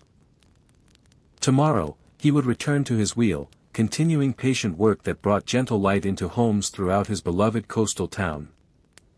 The Fisherman of Neapolis Bay. In the sparkling waters near ancient Neapolis, along the beautiful curve of the bay, there lived a fisherman named Publius Cornelius Rufus, whose small wooden boat had carried him across these familiar waters for nearly 38 years. His modest cottage stood just above the rocky shoreline, close enough that he could hear waves gently lapping against stones even while resting inside during quiet evenings. Publius was 59 years old, his skin deeply bronzed from decades spent beneath the bright Mediterranean sun, his shoulders strong from countless mornings hauling nets heavy with fish. He had learned fishing from his father, who had taught him to read the bay's subtle moods, understanding which waters held abundant fish during different seasons, which currents signaled approaching storms. The nearby markets depended upon his daily catch, understanding that Publius consistently brought reliable, fresh fish that fed families throughout Neapolis and surrounding villages. He took quiet pride in this dependable service, having built trust with local merchants across decades of honest, consistent labor upon these familiar waters. That particular season, fish had proven especially abundant following mild winter weather, and Publius found himself rising earlier than usual, guiding his small boat out before dawn's first light touched the water. He worked methodically, casting nets with practiced precision, understanding subtle signs indicating where fish gathered beneath the bay's calm surface. His son, 17 years old, worked alongside him most mornings, gradually learning to read wind patterns and water color, absorbing knowledge that would someday allow him to navigate these waters independently. Publius taught patiently, remembering his own father's careful instruction decades before upon this same gentle bay. In quieter afternoon hours, after the morning's catch had been sold at market, Publius would mend his nets along the shoreline, his fingers moving with practiced rhythm through familiar knots, repairing small tears before they might worsen during future voyages upon unpredictable waters. Neighbors often gathered near his boat in late afternoons, exchanging news while Publius continued his steady mending, his attention comfortably divided between friendly conversation and careful repair work that his livelihood depended upon entirely. As evening settled over Neapolis Bay, golden light spreading across calm waters, Publius would secure his boat carefully along the shore, watching fishing vessels return one by one as darkness gradually approached.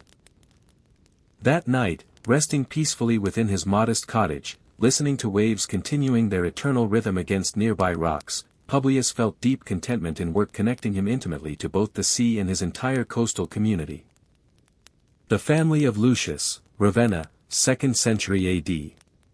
Along the marshy coast of Ravenna, home to one of Rome's important naval and merchant harbors, a modest family lived a life shaped by the steady arrival and departure of ships.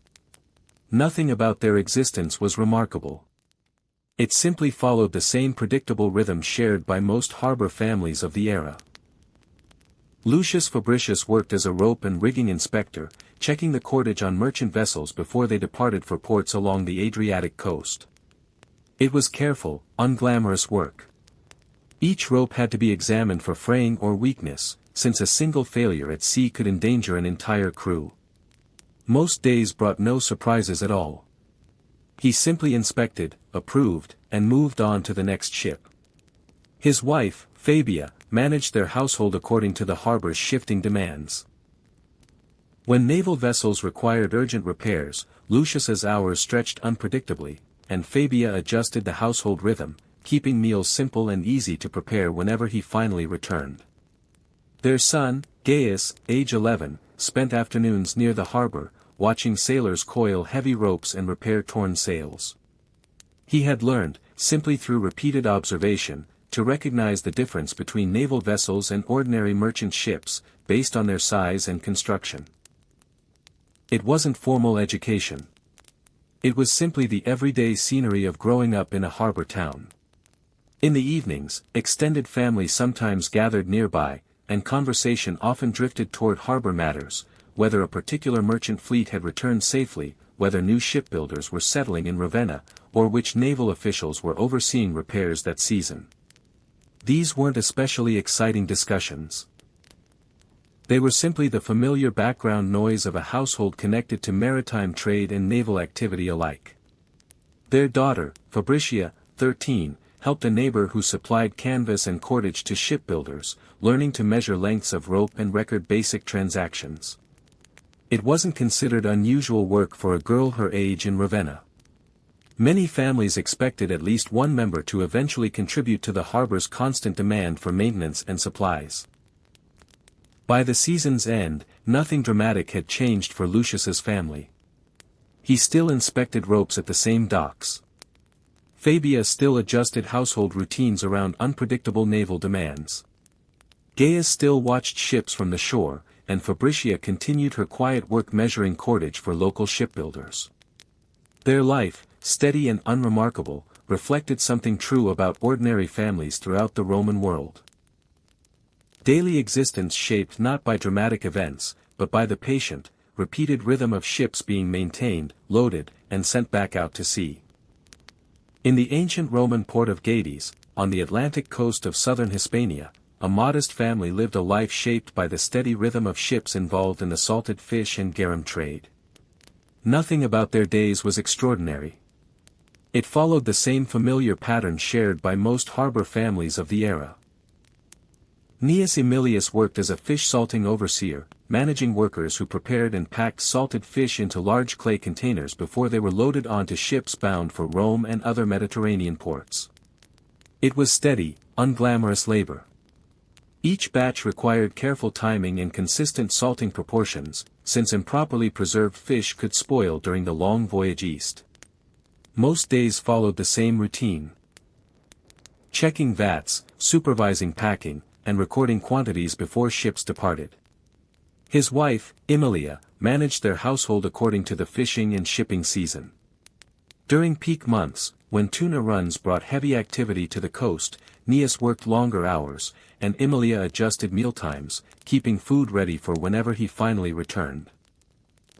Their son, Lucius, aged 10, often visited the harbor after lessons, watching workers seal large amphorae filled with garum, the fermented fish sauce prized throughout the empire. He had learned, simply through repeated observation, to recognize the difference between containers destined for Rome and those bound for smaller regional markets, based on markings stamped into the clay. It wasn't formal instruction. It was simply the ordinary scenery of growing up near a busy fish processing harbor. In the evenings, extended families sometimes gathered nearby, and conversation naturally turned toward harbor matters, whether that season's tuna catch had been strong, whether prices for garum might rise because of a delayed shipment, or which merchant families were expanding trade toward Italy. These weren't especially lively discussions. They were simply the familiar talk of a household connected to the coast's steady commerce. Their daughter, Aemilia the younger, 13, assisted a relative who kept accounts for a local fish processing business, learning to record container counts and cross-check them against shipping totals. It wasn't considered unusual work for a girl her age in Gades. Many families expected their children to eventually take on some practical role connected to the region's fishing economy. By the season's end, nothing dramatic had changed for Gnaeus's family. He still supervised salting at the same facility. Aemilia still adjusted household routines around unpredictable fishing seasons. Lucius still watched containers sealed at the docks, and young Aemilia continued her quiet work with the business's accounts. Their life, steady and unremarkable, reflected something true about ordinary families throughout the Roman world. Daily existence shaped not by dramatic events, but by the patient, repeated rhythm of goods moving quietly from a distant Atlantic. The orchard on Miller's Hill. In the autumn of 1948, in a quiet valley in Vermont, there stood an old apple orchard that had belonged to the Hutchins family for 3 generations.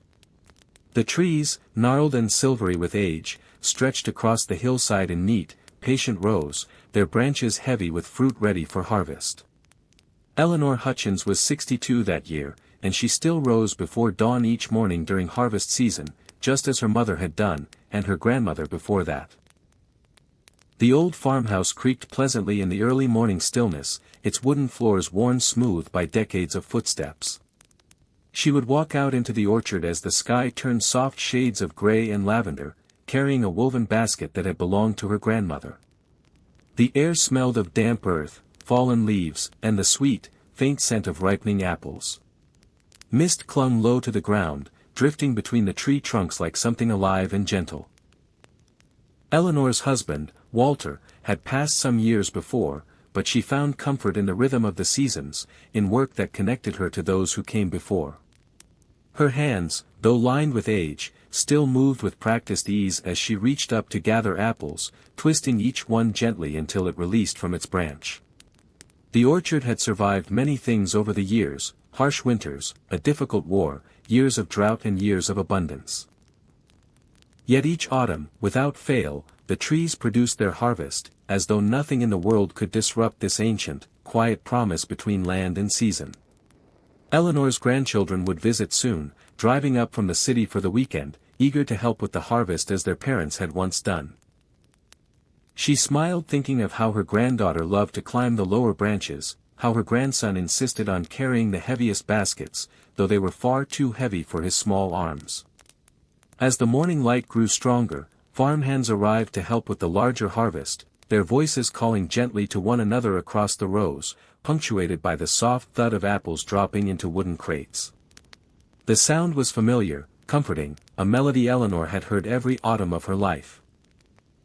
By afternoon, the work slowed, and Eleanor sat on the old wooden bench beneath the largest tree, the one her grandfather had planted himself back in 1901. She rested her basket beside her, watching golden light filter through the leaves, listening to birds settling into the branches for evening. The valley grew quiet as dusk approached. Smoke curled gently from the farmhouse chimney, where a fire had been lit for the evening. Eleanor gathered her basket and walked slowly back toward home, her footsteps soft against the grass, the weight of the day settling comfortably into her bones. That night, after supper, she sat by the window in her favorite chair, watching the orchard fade into darkness beneath a sky full of stars. The apples would be pressed into cider come morning. The schoolhouse at Willow Creek. In the autumn of 1952, in a small farming community in Kansas called Willow Creek, there stood a one-room schoolhouse where Miss Eleanor Marsh had taught children for over 20 years. The white clapboard building sat at the edge of a wheat field, its small bell tower rising modestly against the endless prairie sky. Eleanor was 49 that year, unmarried, having devoted her life entirely to teaching the children of farming families scattered across the countryside. Each morning, she arrived early, sweeping the wooden floors and arranging fresh chalk beside the blackboard, preparing for the day's lessons with the same quiet dedication she had shown since her first year teaching. Children walked to school from miles around, some arriving by foot along dusty roads, others riding old horses their fathers had spared from farm work. Eleanor knew each child by name, knew their families, their struggles, their small triumphs. She taught reading and arithmetic, but also patience, kindness, and the quiet dignity of hard work. That particular autumn, the harvest had been good, and there was a sense of gentle relief throughout the community. Fathers who had worried through a dry summer now smiled more easily, and mothers sent their children to school with fuller lunch pails, sometimes including an extra biscuit or apple for Miss Marsh herself. The schoolhouse held only one room, but within its walls, children of all ages learned together, the youngest reciting simple letters while older students worked through more difficult lessons. Eleanor moved between them patiently, offering guidance where needed, encouragement where deserved, correction where necessary, always delivered with warmth. In the afternoons, when lessons concluded, children would linger outside, playing games in the schoolyard while waiting for their older siblings to finish chores that would let them walk home together. Eleanor often stayed behind at her desk, grading papers by the fading afternoon light, feeling satisfied by the small progress each child had made that day. She thought sometimes of her own childhood, growing up in this same community, attending this same schoolhouse under a different teacher. She remembered how vast the world had seemed then, and how, over the years, she had come to understand that meaning could be found not in grand adventures, but in steady, faithful devotion to small, important things. As evening approached, Eleanor walked the short distance home along a path bordered by tall grass turning golden in the autumn light. Crickets sang softly, and the sky deepened into shades of orange and purple, the kind of sunset that seemed to bless the entire prairie with quiet grace. That night, sitting by her window with a cup of tea, Eleanor reviewed the next day's lessons, feeling the familiar contentment of purposeful work. The Ferryman of Willow Bend. In the spring of 1931, along a wide river in Kentucky, there lived a ferryman named Henry Caldwell, who had guided travelers across the water at Willow Bend for nearly 30 years. His small wooden ferry, weathered but sturdy, had carried farmers, merchants, and families safely from one bank to the other since long before automobiles became common on the country roads.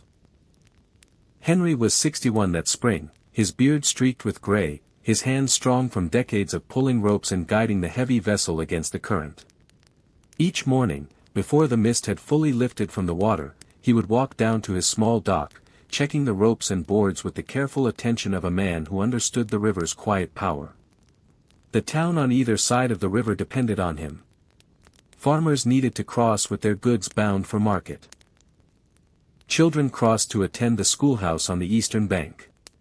Doctors sometimes needed swift passage during emergencies, and Henry never hesitated, no matter the hour or weather.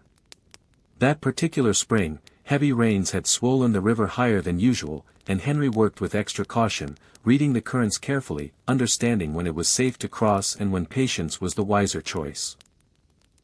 He had learned this wisdom from his father, who had operated the same ferry before him, and from the river itself, which had taught him humility over the years. In the quiet hours between crossings, Henry would sit on the dock, watching herons wade through shallow water near the bank, listening to the gentle lapping of waves against wood. He often thought of his wife, who had passed some winters before, and how she used to wave to him from their small house on the hillside as he guided the ferry back and forth throughout the day. The townspeople respected him deeply, not simply for his skill, but for his unwavering reliability. Through floods and droughts, through hard winters and gentle summers, Henry remained steady, a constant presence connecting two halves of a single community separated only by water. As evening settled over the valley, Henry secured his ferry for the night, tying the ropes with practiced hands, checking each knot twice as he always did. He would walk slowly up the hillside path toward home, his lantern swaying gently, casting warm light across the darkening grass. Sitting on his porch that evening, listening to frogs calling from the riverbank, Henry felt the deep satisfaction of another day's honest work completed. Tomorrow, the river would rise with the morning mist once more, and he would return to his post, continuing the quiet, faithful rhythm that had shaped his entire life. He closed his eyes, breathing in the cool evening air, comforted by the steady sound of the river flowing nearby, patient and eternal, much like the life he had built beside its banks. The Quilter of Sweetwater Valley. In the summer of 1940, in a farming community in North Carolina called Sweetwater Valley, there lived a quilter named Agnes Thornton, whose small farmhouse had become known throughout the county for the beautiful patchwork quilts she stitched by hand. Her front porch, shaded by an old oak tree, served as her workshop most afternoons, where she sat surrounded by scraps of fabric collected over decades. Agnes was 57 that summer, her fingers still nimble despite years of labor, her eyes sharp enough to thread even the finest needle without spectacles. She had learned quilting from her mother, who had learned from her own mother before that, each generation passing down patterns that told stories of hardship, celebration, and quiet perseverance. The Valley families brought her their old clothing, worn shirts, faded dresses, scraps too precious to discard, and Agnes transformed these remnants into quilts that would warm beds for generations to come. Each quilt held pieces of memory within its stitching, a wedding dress here, a christening gown there, fragments of lives woven together into something lasting and beautiful. That particular summer, she was working on a wedding quilt for a young bride in the valley, carefully selecting fabric scraps from the bride's childhood dresses, arranging them into a pattern called wedding ring, a design meant to symbolize the joining of two families. Agnes worked slowly, deliberately, understanding that such a quilt would be treasured for decades, perhaps passed down to children not yet born. Neighbors often stopped by her porch in the late afternoons, sharing stories and gossip while Agnes continued her steady needlework, her hands moving with practiced rhythm even as her attention shifted between conversation and craft. She had heard every joy and sorrow the valley held, whispered confidences shared over quilting frames stretched between chairs. Her own daughters had moved away to the city, seeking different lives, yet Agnes felt no bitterness, only quiet pride, understanding that times were changing even as she continued honoring older traditions. She hoped, someday, one of her granddaughters might return to learn the craft, though she never pressed the matter, believing traditions should be embraced willingly, not forced. As evening approached, golden light filtered through the oak leaves above her porch, casting gentle shadows across her work. Agnes would fold her current project carefully, storing her needles and thread in an old wooden box that had belonged to her mother, its corners worn smooth from years of use. That night, sitting quietly in her rocking chair, Agnes felt the deep satisfaction of hands well used, of tradition faithfully continued. Tomorrow, she would return to her porch, her fabric scraps, and the patient, meaningful work of turning fragments into something whole and lasting. The Cobbler of Marsh Street. In the winter of 1934, in a small industrial town in Massachusetts called Ashford, there lived a shoemaker named Frank Dabrowski, whose narrow shop on Marsh Street had mended and crafted shoes for the community for nearly 28 years. The shop was small and cluttered, filled with the rich scent of leather and polish, shelves lined with lasts of every size, each carved from wood and worn smooth from years of use.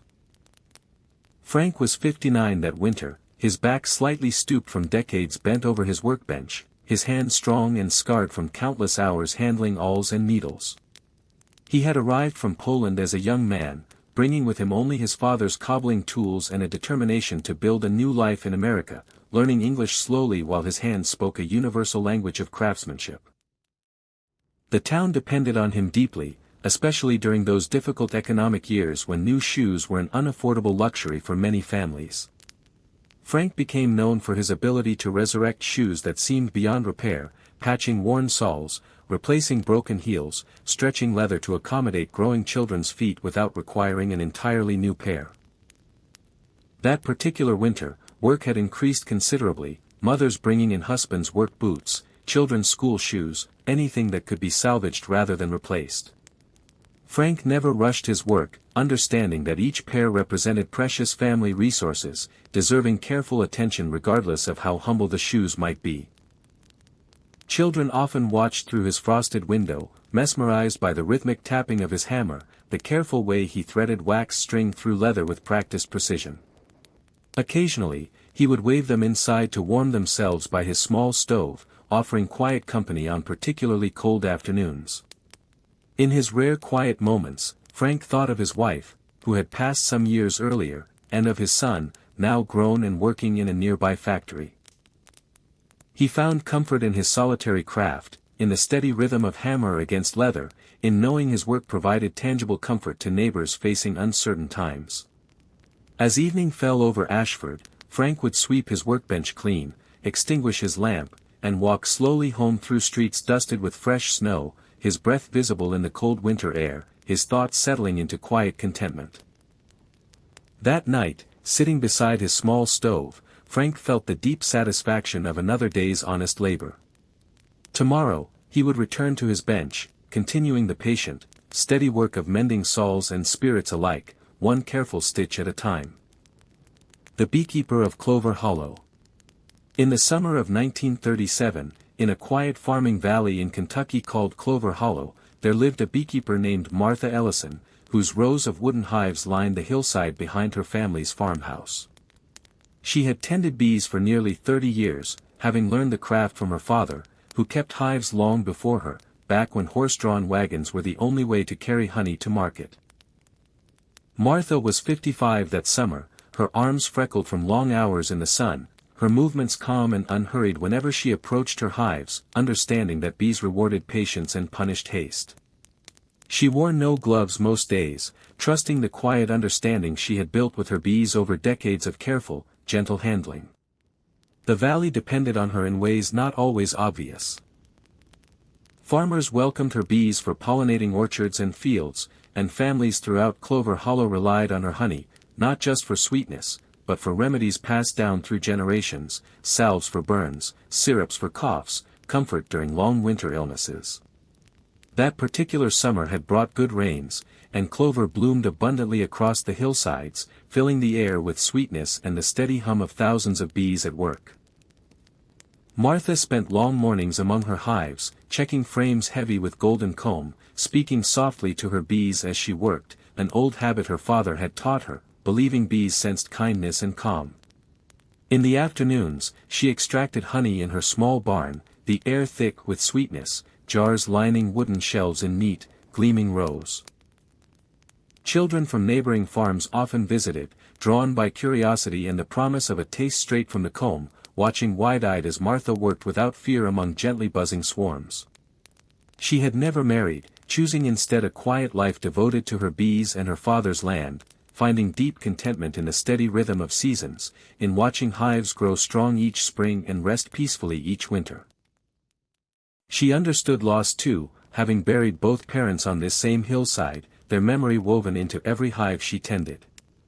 As evening approached, golden light spread across the clover fields, and the bees' hum softened into gentle stillness as they settled inside their hives for the night. Martha would walk slowly back toward her farmhouse, her hands sticky with honey, her heart full of quiet satisfaction. That night, resting on her porch, listening to crickets replace the daytime hum of bees, Martha felt deeply connected to generations before her. Tomorrow, she would return to her hives, continuing patient work that nourished both the land and the people who depended upon it. The Lamplighter of Ashwood Lane. In the autumn of 1919, in a small town in Connecticut called Ashwood, there lived a lamplighter named George Whitmore, whose evening rounds through the town's gaslit streets had become as familiar as the changing seasons themselves. For nearly 15 years, George had walked the same route each evening, a long brass pole resting on his shoulder, lighting each lamp with practiced ease as dusk settled over the quiet streets. George was 42 that autumn, a widower with 2 grown children who had moved away seeking work in larger cities. He found purpose in his solitary evening walks, in the ritual of illuminating darkened corners, watching golden light spread gradually through town as he moved methodically from lamp to lamp along Ashwood Lane and the streets beyond. The townspeople had grown accustomed to his presence, children waving from porches as he passed, elderly residents nodding gratefully from rocking chairs, knowing his arrival meant safety for evening walks home from church socials or visits with neighbors. He knew every lamp intimately, which ones flickered unpredictably, which required careful adjustment during windy nights, which corners needed his attention first as darkness fell fastest there. That particular autumn, talk had begun circulating about electric lights arriving eventually, promising brighter streets requiring no evening rounds at all. George felt no bitterness toward this coming change, understanding progress as inevitable, though he treasured his remaining evenings walking familiar streets, greeting neighbors, watching the town settle peacefully into nightfall under his careful attention. Children sometimes followed him partway on his route, fascinated by the small flame he carried, asking questions about how gaslights worked, listening intently as he explained the simple mechanisms with patient enthusiasm. He enjoyed these moments, finding joy in sharing small knowledge with curious young minds eager to understand the world around them.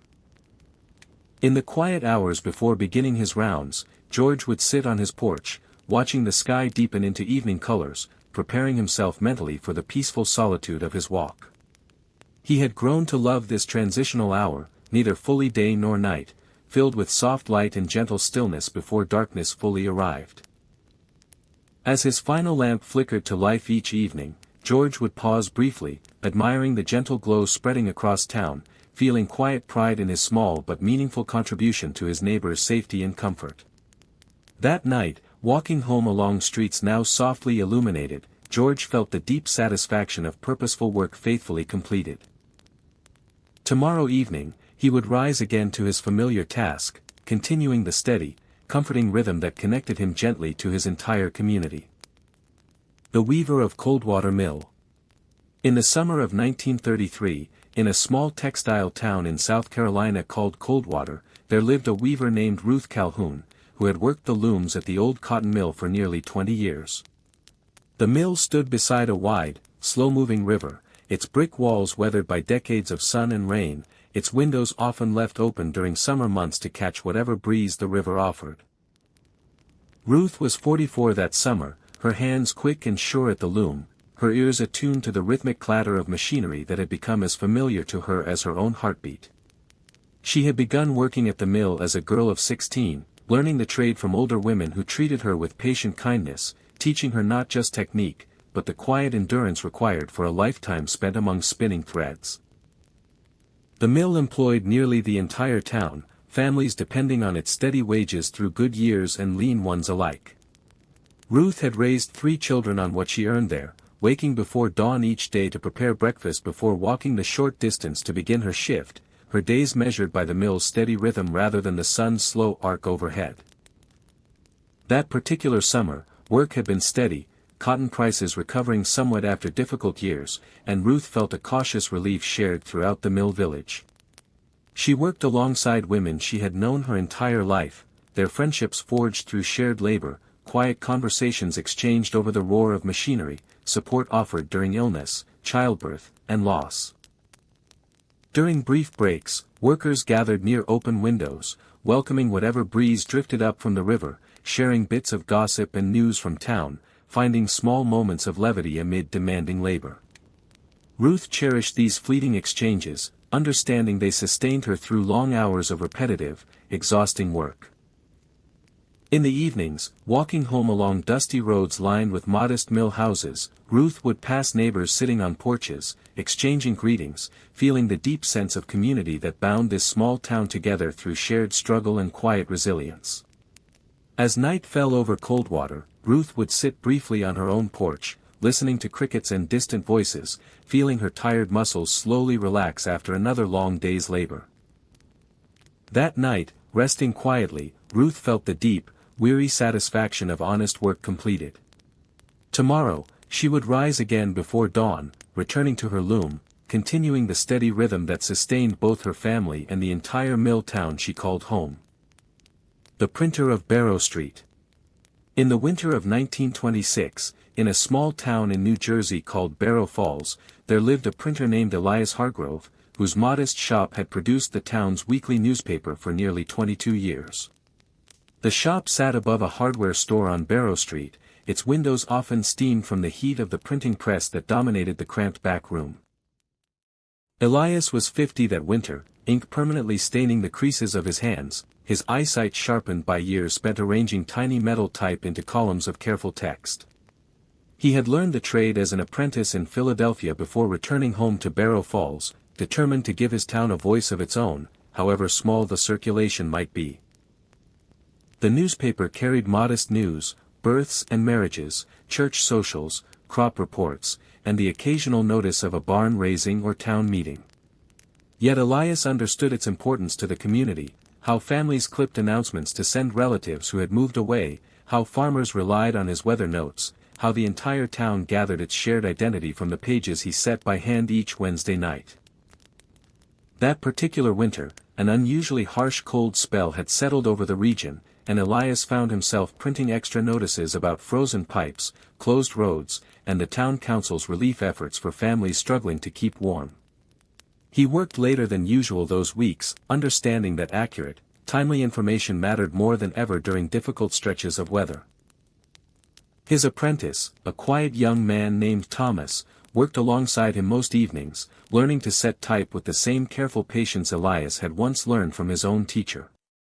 Elias enjoyed passing along his knowledge, watching Thomas gradually gain confidence with the heavy trays of lead letters and the temperamental old press. In rare quiet moments, Elias would sit near his shop's small stove, reviewing proofs before the final printing, catching errors with practiced attention, understanding that even small mistakes could ripple through a town where everyone read every line closely. He took quiet pride in accuracy, in fairness, in giving voice to ordinary lives rarely mentioned elsewhere. As evening deepened into night, the press finally fell silent, ink drying on freshly printed pages stacked and ready for morning distribution. Elias would bank the stove's fire, extinguish his lamp, and walk home through quiet, snow-dusted streets, his thoughts already turning toward next week's edition. That night, resting in his modest home, Elias felt the steady satisfaction of meaningful work faithfully done. Tomorrow, the paper would reach doorsteps and shops as it always had, continuing his quiet service to a town he had spent his life informing and connecting. The grain miller of Poplar Bend. In the autumn of 1923, in a small farming town in Iowa called Poplar Bend, there lived a grain miller named Edward Hoffman, whose family's mill had ground wheat and corn for local farmers for nearly 50 years. The mill sat beside a modest creek, its great wooden water wheel turning steadily, powering machinery that had remained largely unchanged since his grandfather first built the structure. Edward was 57 that autumn, his hair dusted permanently with fine flour, his shoulders strong from decades hauling heavy sacks of grain up wooden stairs to the mill's upper floors. He had inherited the business from his father, who had inherited it from his own father before that, each generation maintaining the same careful attention to quality that farmers throughout the valley had come to depend upon. The harvest season kept Edward especially busy, farmers arriving with wagon loads of freshly cut wheat, waiting patiently while he ground their grain into flour, exchanging news and friendly conversation as the mill's steady rhythm filled the air. He knew every farming family in the valley, understood which fields produced the finest wheat, which years brought hardship, which brought abundance. That particular autumn had yielded a bountiful harvest after several difficult seasons, and Edward felt the valley's collective relief reflected in the steady stream of wagons arriving at his mill each day. He worked long hours, ensuring every farmer's grain was processed carefully, understanding that flour quality directly affected bread on tables throughout the coming winter months. His son, a boy of 17, worked alongside him most days, learning the mill's intricate mechanisms, the careful balance required to produce consistent, quality flour. Edward found deep satisfaction teaching him, watching pride grow in his son's understanding of a trade that had sustained their family for generations. In quieter evening hours, after the last wagon departed, Edward would walk along the creek bank, listening to water rushing past the great wheel, feeling the particular peace that came from watching his family's legacy continue steadily forward. He thought often of his father and grandfather, understanding himself as merely one link in a much longer chain. As darkness settled over Poplar Bend, Edward would close the mill's heavy doors, walking home through fields turning gold and amber beneath the autumn moon, his body tired but his heart content with purposeful work. That night, resting quietly, Edward felt the deep satisfaction of continuing something larger than himself. Tomorrow, farmers would return with their harvest, and the mill would turn once more, sustaining the valley as it always had. The glassblower of Amber Hill. In the summer of 1930, in a small town in West Virginia called Amber Hill, there lived a glassblower named Frederick Wachtel, whose small workshop near the edge of town had produced bottles, jars, and delicate ornaments for nearly 25 years. The workshop's furnace burned constantly, filling the building with shimmering heat even during the coolest months, its glow visible through small windows long after dusk settled over the surrounding hills. Frederick was 52 that summer, his forearms strong and scarred from decades handling molten glass, his breath controlled and steady through the long blowpipe that shaped raw material into useful, beautiful objects. He had learned the craft from his father, who had brought the trade from Germany, teaching young Frederick patience and precise timing at an age when the furnace's heat still frightened him. The town relied on him for practical items, canning jars for harvest season, medicine bottles for the local pharmacy, glass panes for windows damaged in storms. Yet Frederick took particular joy in crafting delicate ornaments during quieter months, small glass birds and flowers that farmers' wives purchased as gifts for daughters or as modest decorations for parlor windows. That particular summer, orders for canning jars had increased significantly, families preparing for a season of preserving vegetables and fruit from gardens finally recovering after difficult years. Frederick worked long hours before his furnace, his movements practiced and sure, transforming glowing gathers of glass into sturdy jars that would hold a family's harvest through winter months ahead. His young apprentice, a boy of 16, worked the bellows and prepared materials, gradually learning the delicate timing required to shape glass before it cooled beyond workability. Frederick taught patiently, remembering his own early struggles, understanding that mastery required years of careful, humble practice before true skill emerged. In rare quiet evenings, Frederick would sit outside his workshop, cooling from the day's heat, watching stars emerge above the surrounding hills, feeling grateful for work that combined practical necessity with genuine artistry. He thought often of his father, imagining him proud of the craft carried forward faithfully into a new generation. As night deepened over Amber Hill, the furnace's glow softened, banked carefully for the following morning's work. Frederick would walk home through quiet streets, his body tired but his spirit satisfied by another day's meaningful creation. That night, resting peacefully, Frederick felt the deep contentment of skilled, purposeful labor. Tomorrow, his furnace would blaze once more, continuing the careful, ancient craft passed down through his family's steady hands. The stonemason of Quarry Ridge. In the summer of 1929, in a small town in New Hampshire called Quarry Ridge, there lived a stonemason named Patrick Sullivan, whose skilled hands had shaped granite into foundations, walls, and monuments for nearly 35 years. The local quarry, carved deep into the hillside, provided stone for buildings throughout the region, and Patrick had spent his entire adult life learning its particular character, understanding which blocks would split cleanly and which held hidden flaws. Patrick was 61 that summer, his shoulders broad and strong despite his age, his hands scarred from decades handling chisels and hammers against unforgiving granite. He had arrived from Ireland as a young man, finding work immediately in the quarry, gradually mastering a craft that demanded both physical strength and remarkable patience. Understanding stone's stubborn nature required respect rather than force. The town depended on him for church foundations, bridge supports, and gravestones that would mark generations of families for centuries to come. Patrick approached each project with equal seriousness, understanding that stone work, unlike lesser materials, demanded permanence, requiring precision that would outlast the mason himself by many lifetimes. That particular summer, he was completing a new stone wall for the town's growing cemetery, carefully fitting each granite block without mortar, relying entirely on precise cutting and careful balance, a technique his own father had taught him back in Ireland. He worked slowly, deliberately, understanding this wall would stand long after everyone currently living had passed from memory. His son worked alongside him, gradually learning the craft's demanding requirements, developing calluses and patience that mirrored Patrick's own younger years. Patrick taught carefully, remembering his own early mistakes, understanding that true mastery required years of humble practice before confidence emerged naturally. In quieter evening hours, Patrick would walk through town, admiring buildings and walls he had helped construct decades earlier, feeling quiet satisfaction knowing his work had proven as permanent as intended. He thought often of his father, imagining him proud of skills carried faithfully across an ocean and generations. As evening settled over Quarry Ridge, Patrick would return home, his muscles pleasantly tired, his mind at peace with another day's demanding, purposeful labor completed with characteristic care. That night, resting quietly, Patrick felt the deep satisfaction of work built to last centuries. Tomorrow, he would return to his stone, continuing the patient, enduring craft that had shaped both his hands and his entire meaningful life. The Candlemaker of Winter Hollow.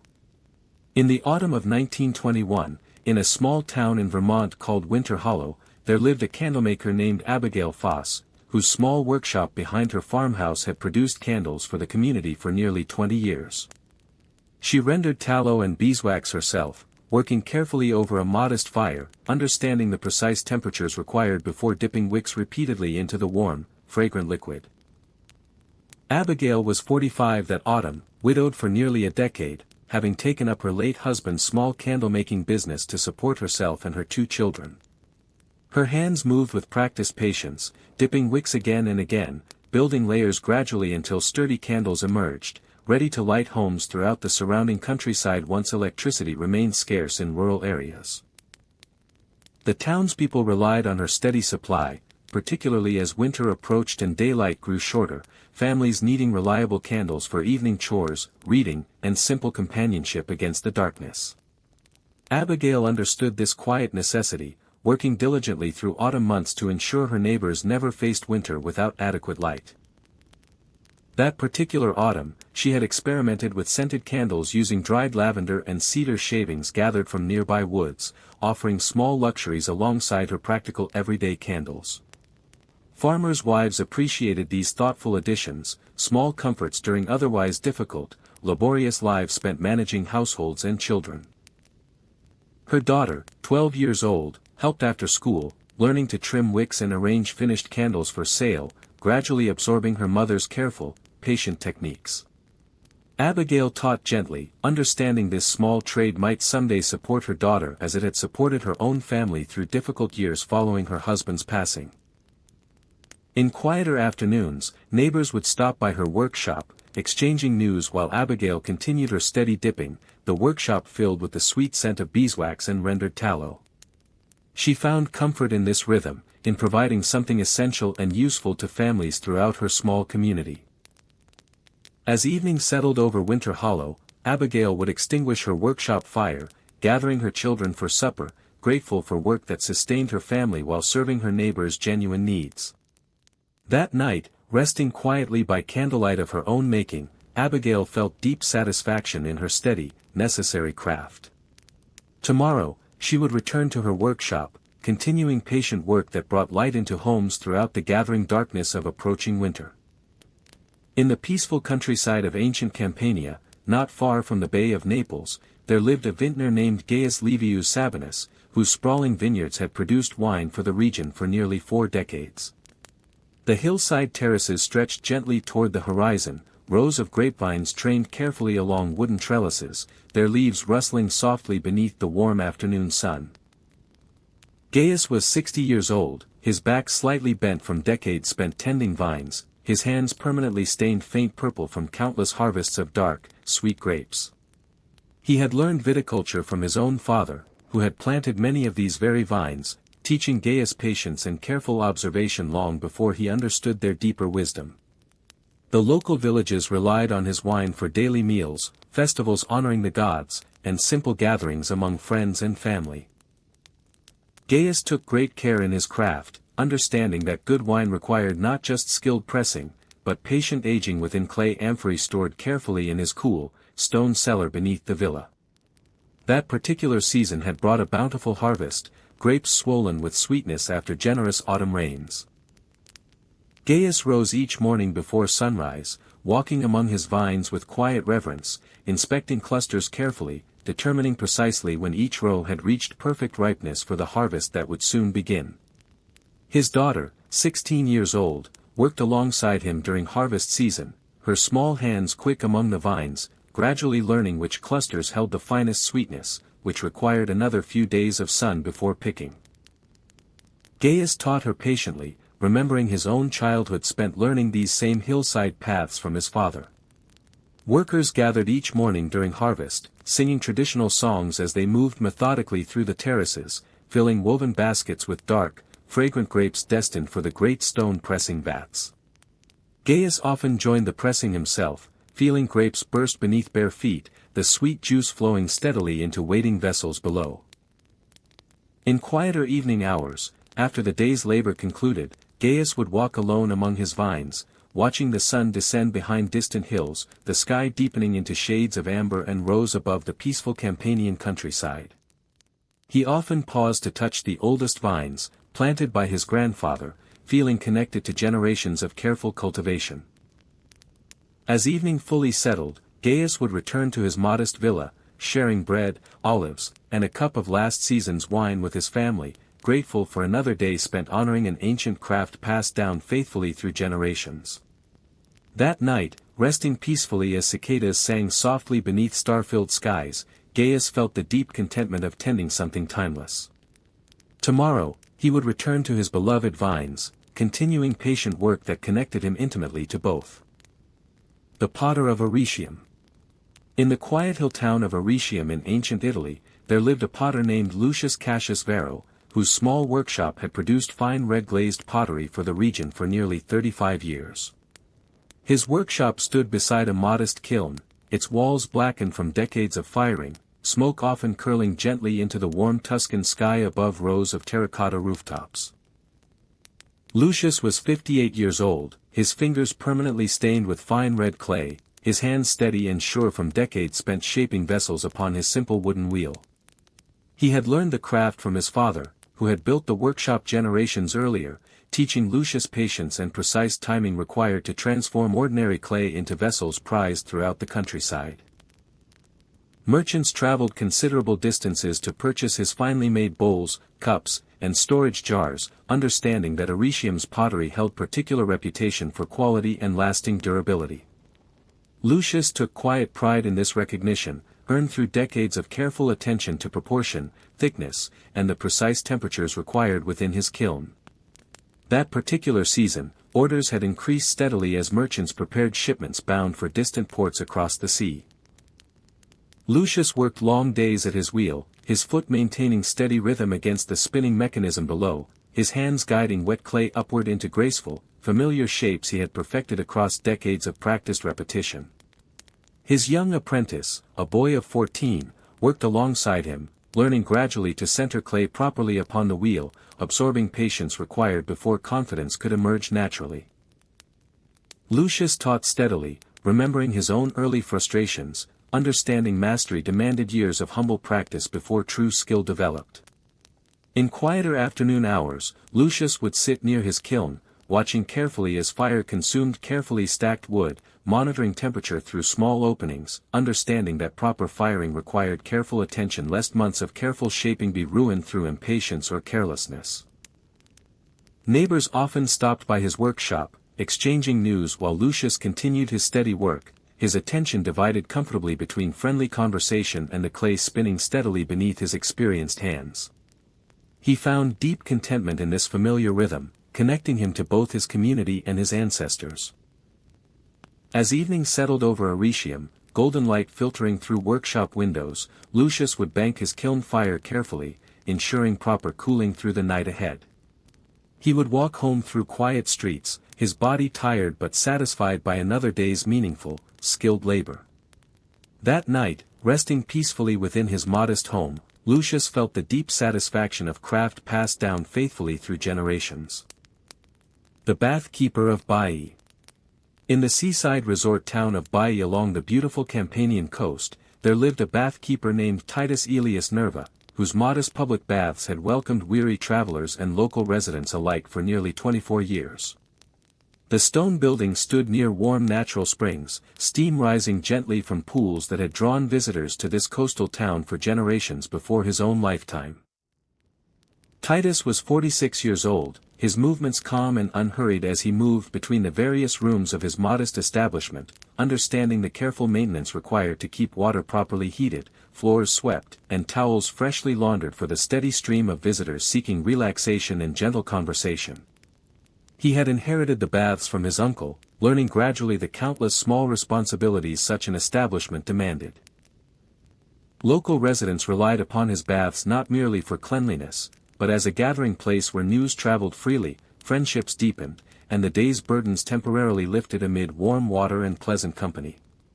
Titus took quiet pride in maintaining this essential community space, understanding its importance extended well beyond simple bathing. That particular season, visitors had increased considerably as wealthy Romans traveled from the city seeking Baiae's famous warm springs and pleasant coastal air. Titus worked long hours ensuring his modest baths remained welcoming despite increased demand, understanding his reputation depended entirely upon consistent, careful attention to every visitor's comfort. His nephew, 18 years old, assisted him daily, gradually learning the countless small tasks required to maintain proper water temperature, cleanliness, and the welcoming atmosphere visitors expected. Titus taught patiently, remembering his own early uncertainty before gradually understanding the quiet satisfaction such service could provide. In quieter morning hours, before visitors fully arrived, Titus would walk through his baths, checking each pool carefully, ensuring everything remained properly prepared, taking a moment to appreciate steam rising gently against morning light filtering through high windows. As evening settled over Baiae, the day's visitors gradually departing toward nearby lodgings, Titus would close his baths carefully, extinguishing lamps, ensuring proper security before finally retiring to his modest quarters nearby. That night, resting peacefully, listening to distant waves along the beautiful coastline, Titus felt quiet satisfaction in providing genuine comfort to his community. Tomorrow, he would open his doors once more, continuing steady service that connected residents and travelers alike within this cherished coastal gathering place. The lamp maker of Herculaneum. In the coastal town of Herculaneum, nestled peacefully beneath the shadow of Mount Vesuvius, there lived a lamp maker named Gnaeus Aurelius Festus, whose modest workshop had produced simple clay oil lamps for the community for nearly 23 years. His workbench sat near an open window overlooking the harbor, sea breezes carrying the scent of salt and drying fish through his small, cluttered shop. Gnaeus was 44 years old, his fingers stained faintly with clay dust, his hands practiced and sure from years shaping wet clay into lamps that illuminated homes throughout the town each evening. He had learned the craft from his father, who had taught him patience and careful attention to proportion, understanding that even simple household items deserved genuine craftsmanship. Families throughout Herculaneum relied upon his steady production, understanding that reliable lamps meant safety and comfort during evening hours, allowing mothers to mend clothing, children to study their letters, and households to gather peacefully after daily labors concluded. Gnaeus took quiet satisfaction knowing his humble work brought genuine comfort into countless homes. That particular season, business remained steady as always, families periodically needing replacement lamps as older ones cracked or broke through years of daily use. Gnaeus worked methodically at his wheel, shaping clay with practiced rhythm, his movements so familiar after decades that his hands seemed to know precisely what shape each lump of clay wished to become. His daughter, 13 years old, had begun helping recently, learning to smooth rough edges and prepare wicks, gradually absorbing patience the craft demanded above all else. Gnaeus taught gently, remembering his own childhood spent watching his father's careful, confident hands shaping similar vessels years before. In quieter afternoon hours, neighbors often stopped by his workshop, exchanging harbor news while Gnaeus continued shaping clay, his attention comfortably divided between friendly conversation and his familiar, steady craft. He enjoyed this gentle rhythm connecting him intimately to his entire community. As evening settled over Herculaneum, golden light softening across rooftops, Gnaeus would carefully arrange his day's finished lamps upon wooden shelves, ready for tomorrow's customers, before finally closing his modest shop for the night. That night, resting peacefully within his home, his own lamp glowing softly nearby, Gnaeus felt quiet contentment in providing genuine comfort to his neighbors. Tomorrow, he would return to his wheel, continuing patient work that brought gentle light into homes throughout his beloved coastal town. The herb-gatherer of Umbria. In the wooded hills of ancient Umbria, where forest paths wound gently between fragrant pine and oak, there lived a herb-gatherer named Flavia Domitia Severa, whose knowledge of medicinal plants had served her mountain village for nearly 29 years. Her modest cottage stood at the forest's edge, bundles of drying herbs hanging from wooden beams, filling her home with earthy, fragrant scents that never quite faded. Flavia was 51 years old, her steps still light and sure along familiar forest paths, her eyes trained to spot particular plants others might easily overlook. She had learned her craft from her grandmother, who had taught her patiently which roots eased fever, which leaves calmed troubled stomachs, which flowers helped mothers through difficult childbirth, knowledge passed carefully through generations of watchful women. The village depended upon her completely, understanding that Flavia's careful knowledge often meant the difference between suffering and relief during illness. She walked these forest paths in every season, understanding precisely when each plant reached its most potent, most useful moment, gathering only what was needed, leaving enough behind for future growth. That particular season, unusually wet spring weather had produced abundant herbs throughout the forest floor, and Flavia found herself especially busy, gathering carefully each morning before dew had fully lifted from delicate leaves. She moved slowly through familiar groves, her woven basket gradually filling with plants she would later dry, grind, or prepare into simple remedies. Her niece, 17 years old, had begun accompanying her that season, gradually learning to identify plants correctly, understanding the careful timing required before gathering. Flavia taught patiently, remembering her own grandmother's careful instruction decades before, understanding this knowledge required careful preservation for future generations. In quieter afternoon hours, villagers often visited her cottage, seeking remedies for various ailments, sharing news while Flavia prepared simple treatments with practiced, confident hands. She listened carefully to each person's concerns, understanding that healing required patience alongside genuine knowledge of nature's quiet gifts. As evening settled over the Umbrian hills, Flavia would sit briefly outside her cottage, watching fireflies emerge among darkening trees, feeling deeply connected to the ancient forest that had sustained both her family and her entire community for generations. That night, resting peacefully within her fragrant cottage, Flavia felt profound gratitude for knowledge passed down faithfully through women before her. Tomorrow, she would return to the forest paths, continuing patient work that healed and comforted her beloved mountain village. The charcoal burner of Sila Forest. In the dense forests of ancient Bruttium in southern Italy, there lived a charcoal burner named Numerius Cassius Variocosus, whose modest clearing deep within the Sila forest had produced charcoal for blacksmiths and households for nearly 31 years. His simple hut stood surrounded by tall pine and beech trees, smoke rising steadily from carefully built earthen mounds where wood slowly transformed into the essential fuel his community depended upon. Numerius was 59 years old, his hands and clothing permanently darkened with fine soot, his patience remarkable after decades spent carefully monitoring smoldering wood piles that required constant, watchful attention. He had learned this demanding trade from his father, who had taught him the precise techniques required to control fire's intensity, transforming ordinary timber into valuable charcoal without wasteful, uncontrolled burning. Blacksmiths throughout the region depended upon his steady production, understanding that quality charcoal burned hotter and more consistently than raw wood, essential for properly forging iron tools and weapons. Numerius took quiet pride in this recognition, understanding his solitary forest labor supported craftsmen throughout the surrounding towns and villages.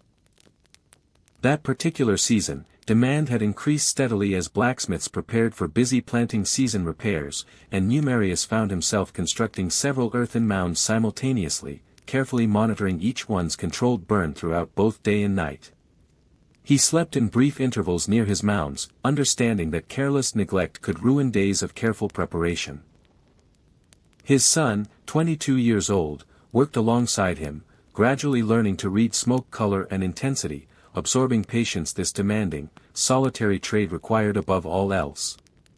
Numerius taught carefully, remembering his own early mistakes before gradually developing the watchful instincts his father had once possessed. In quieter moments between tending his mounds, Numerius would sit near his simple hut, listening to forest sounds surrounding his isolated clearing, birds calling gently while wind moved steadily through towering pine branches above. As evening settled deeper into the Sila forest, Numerius would check his mounds one final time before allowing himself brief rest, understanding his careful vigilance directly determined quality charcoal that ironworkers throughout the region depended upon completely.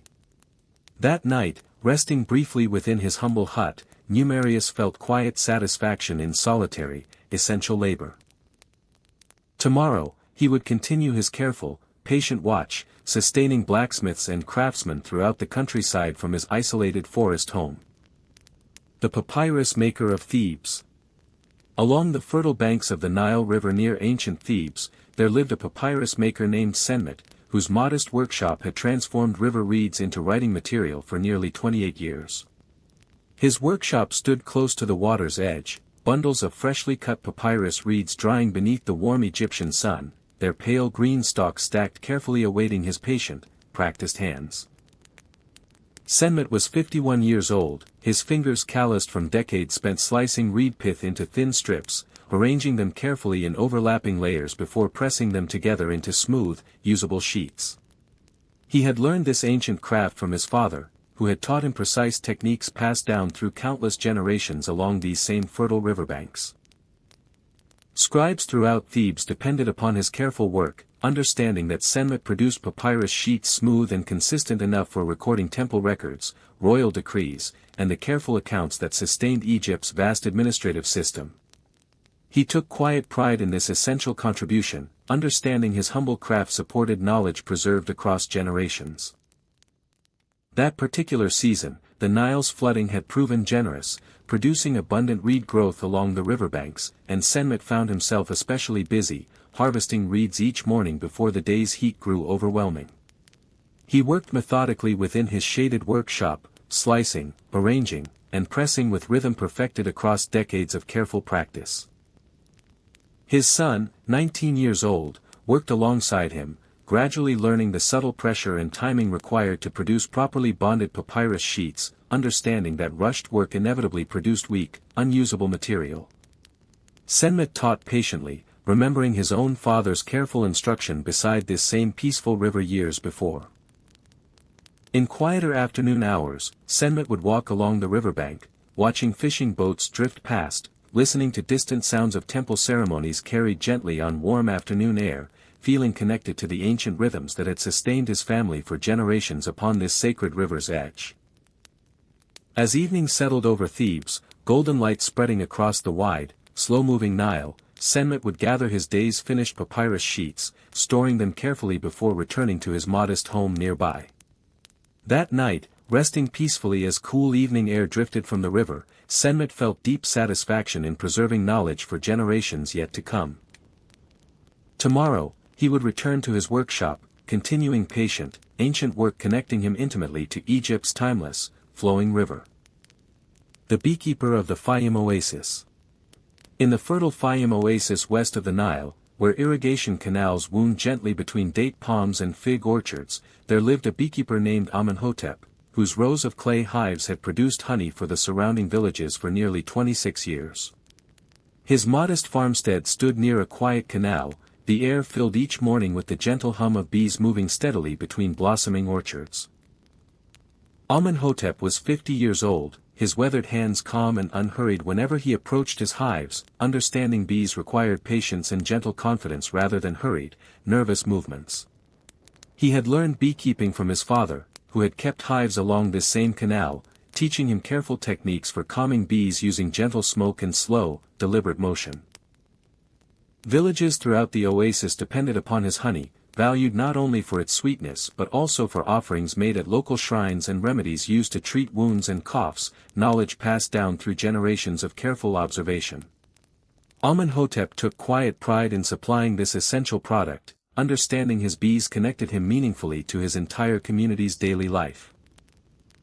That particular season, the orchards had bloomed abundantly following a generous flood season, and Amenhotep found his hives producing honey in remarkable abundance. He spent long mornings among his clay hives, checking each one carefully, speaking softly to his bees just as his father had once taught him, believing the insects sensed calm and steady confidence. His son, 17 years old, had begun learning the craft that season, gradually overcoming his initial nervousness, developing the patient calm beekeeping demanded above all else. Amenhotep taught him gently, remembering his own early apprehension before understanding that bees rewarded genuine respect and quiet confidence. In the afternoons, Amenhotep extracted honey within a small shaded shelter, the air thick with sweetness, clay jars lining wooden shelves in careful rows. Village children often visited, drawn by curiosity and the promise of honey straight from the comb, watching wide-eyed as he worked calmly among his gently buzzing bees. As evening approached, golden light spreading across the oasis, the bees' hums softened gradually into stillness as they settled peacefully within their hives. Amenhotep would walk slowly homeward, his hands sticky with honey, his heart full of quiet satisfaction. That night, resting peacefully within his modest home, Amenhotep felt deeply connected to generations before him, grateful for patient, ancient work sustaining both his family and his beloved oasis community. The salt gatherer of Ostia Marshes. Near the marshy coastline outside ancient Ostia, where shallow lagoons stretched toward the distant sea, there lived a salt gatherer named Servius Marcius Trebonius, whose family had harvested salt from these shallow pools for nearly 45 years. His modest hut stood at the edge of the salt flats, close enough that morning mist rising from the marshes often drifted gently against his simple wooden walls. Servius was 63 years old, his skin permanently darkened from decades spent beneath open sky, his eyes accustomed to the bright glare reflecting off shallow salt pans stretching toward the horizon. He had learned this ancient trade from his father, who had taught him to read the sun and wind carefully, understanding precisely when evaporation had progressed enough to harvest the precious white crystals forming along the pool's edges. The surrounding region depended entirely upon his salt, essential not merely for flavoring food, but for preserving meat and fish through demanding winter months when fresh provisions grew increasingly scarce. Servius took quiet pride in this fundamental service, understanding salt's vital importance to households throughout the entire coastal region. That particular season, favorable weather had produced abundant harvests, warm winds and steady sunshine accelerating evaporation across the shallow pools. Servius worked methodically each day, raking crystallized salt carefully into small mounds, understanding that careless handling could waste precious harvest that families depended upon completely. His grandson, 16 years old, worked alongside him that season, gradually learning to read subtle signs within the water and sky, absorbing patience that salt gathering demanded above all else. Servius taught gently, remembering his own boyhood spent learning these same patient techniques from his father decades earlier. In quieter midday hours, when the sun's heat grew too intense for continued labor, Servius would rest beneath a simple woven canopy, watching herons wade through nearby shallow waters, listening to distant sounds of gulls circling above the marshes. He found deep peace within this rhythm, connecting him to generations of patient, careful harvest. As evening approached, cooling breezes drifting across the flats, Servius would gather the day's harvest carefully into woven baskets, preparing for tomorrow's continued, essential labor beneath the ancient Roman sky. That night, resting peacefully within his humble hut, Servius felt the deep satisfaction of work sustaining entire communities. Tomorrow, he would return to his salt flats, continuing patient labor connecting him intimately to both his ancestors and the timeless coastal marshes he had tended faithfully throughout his life.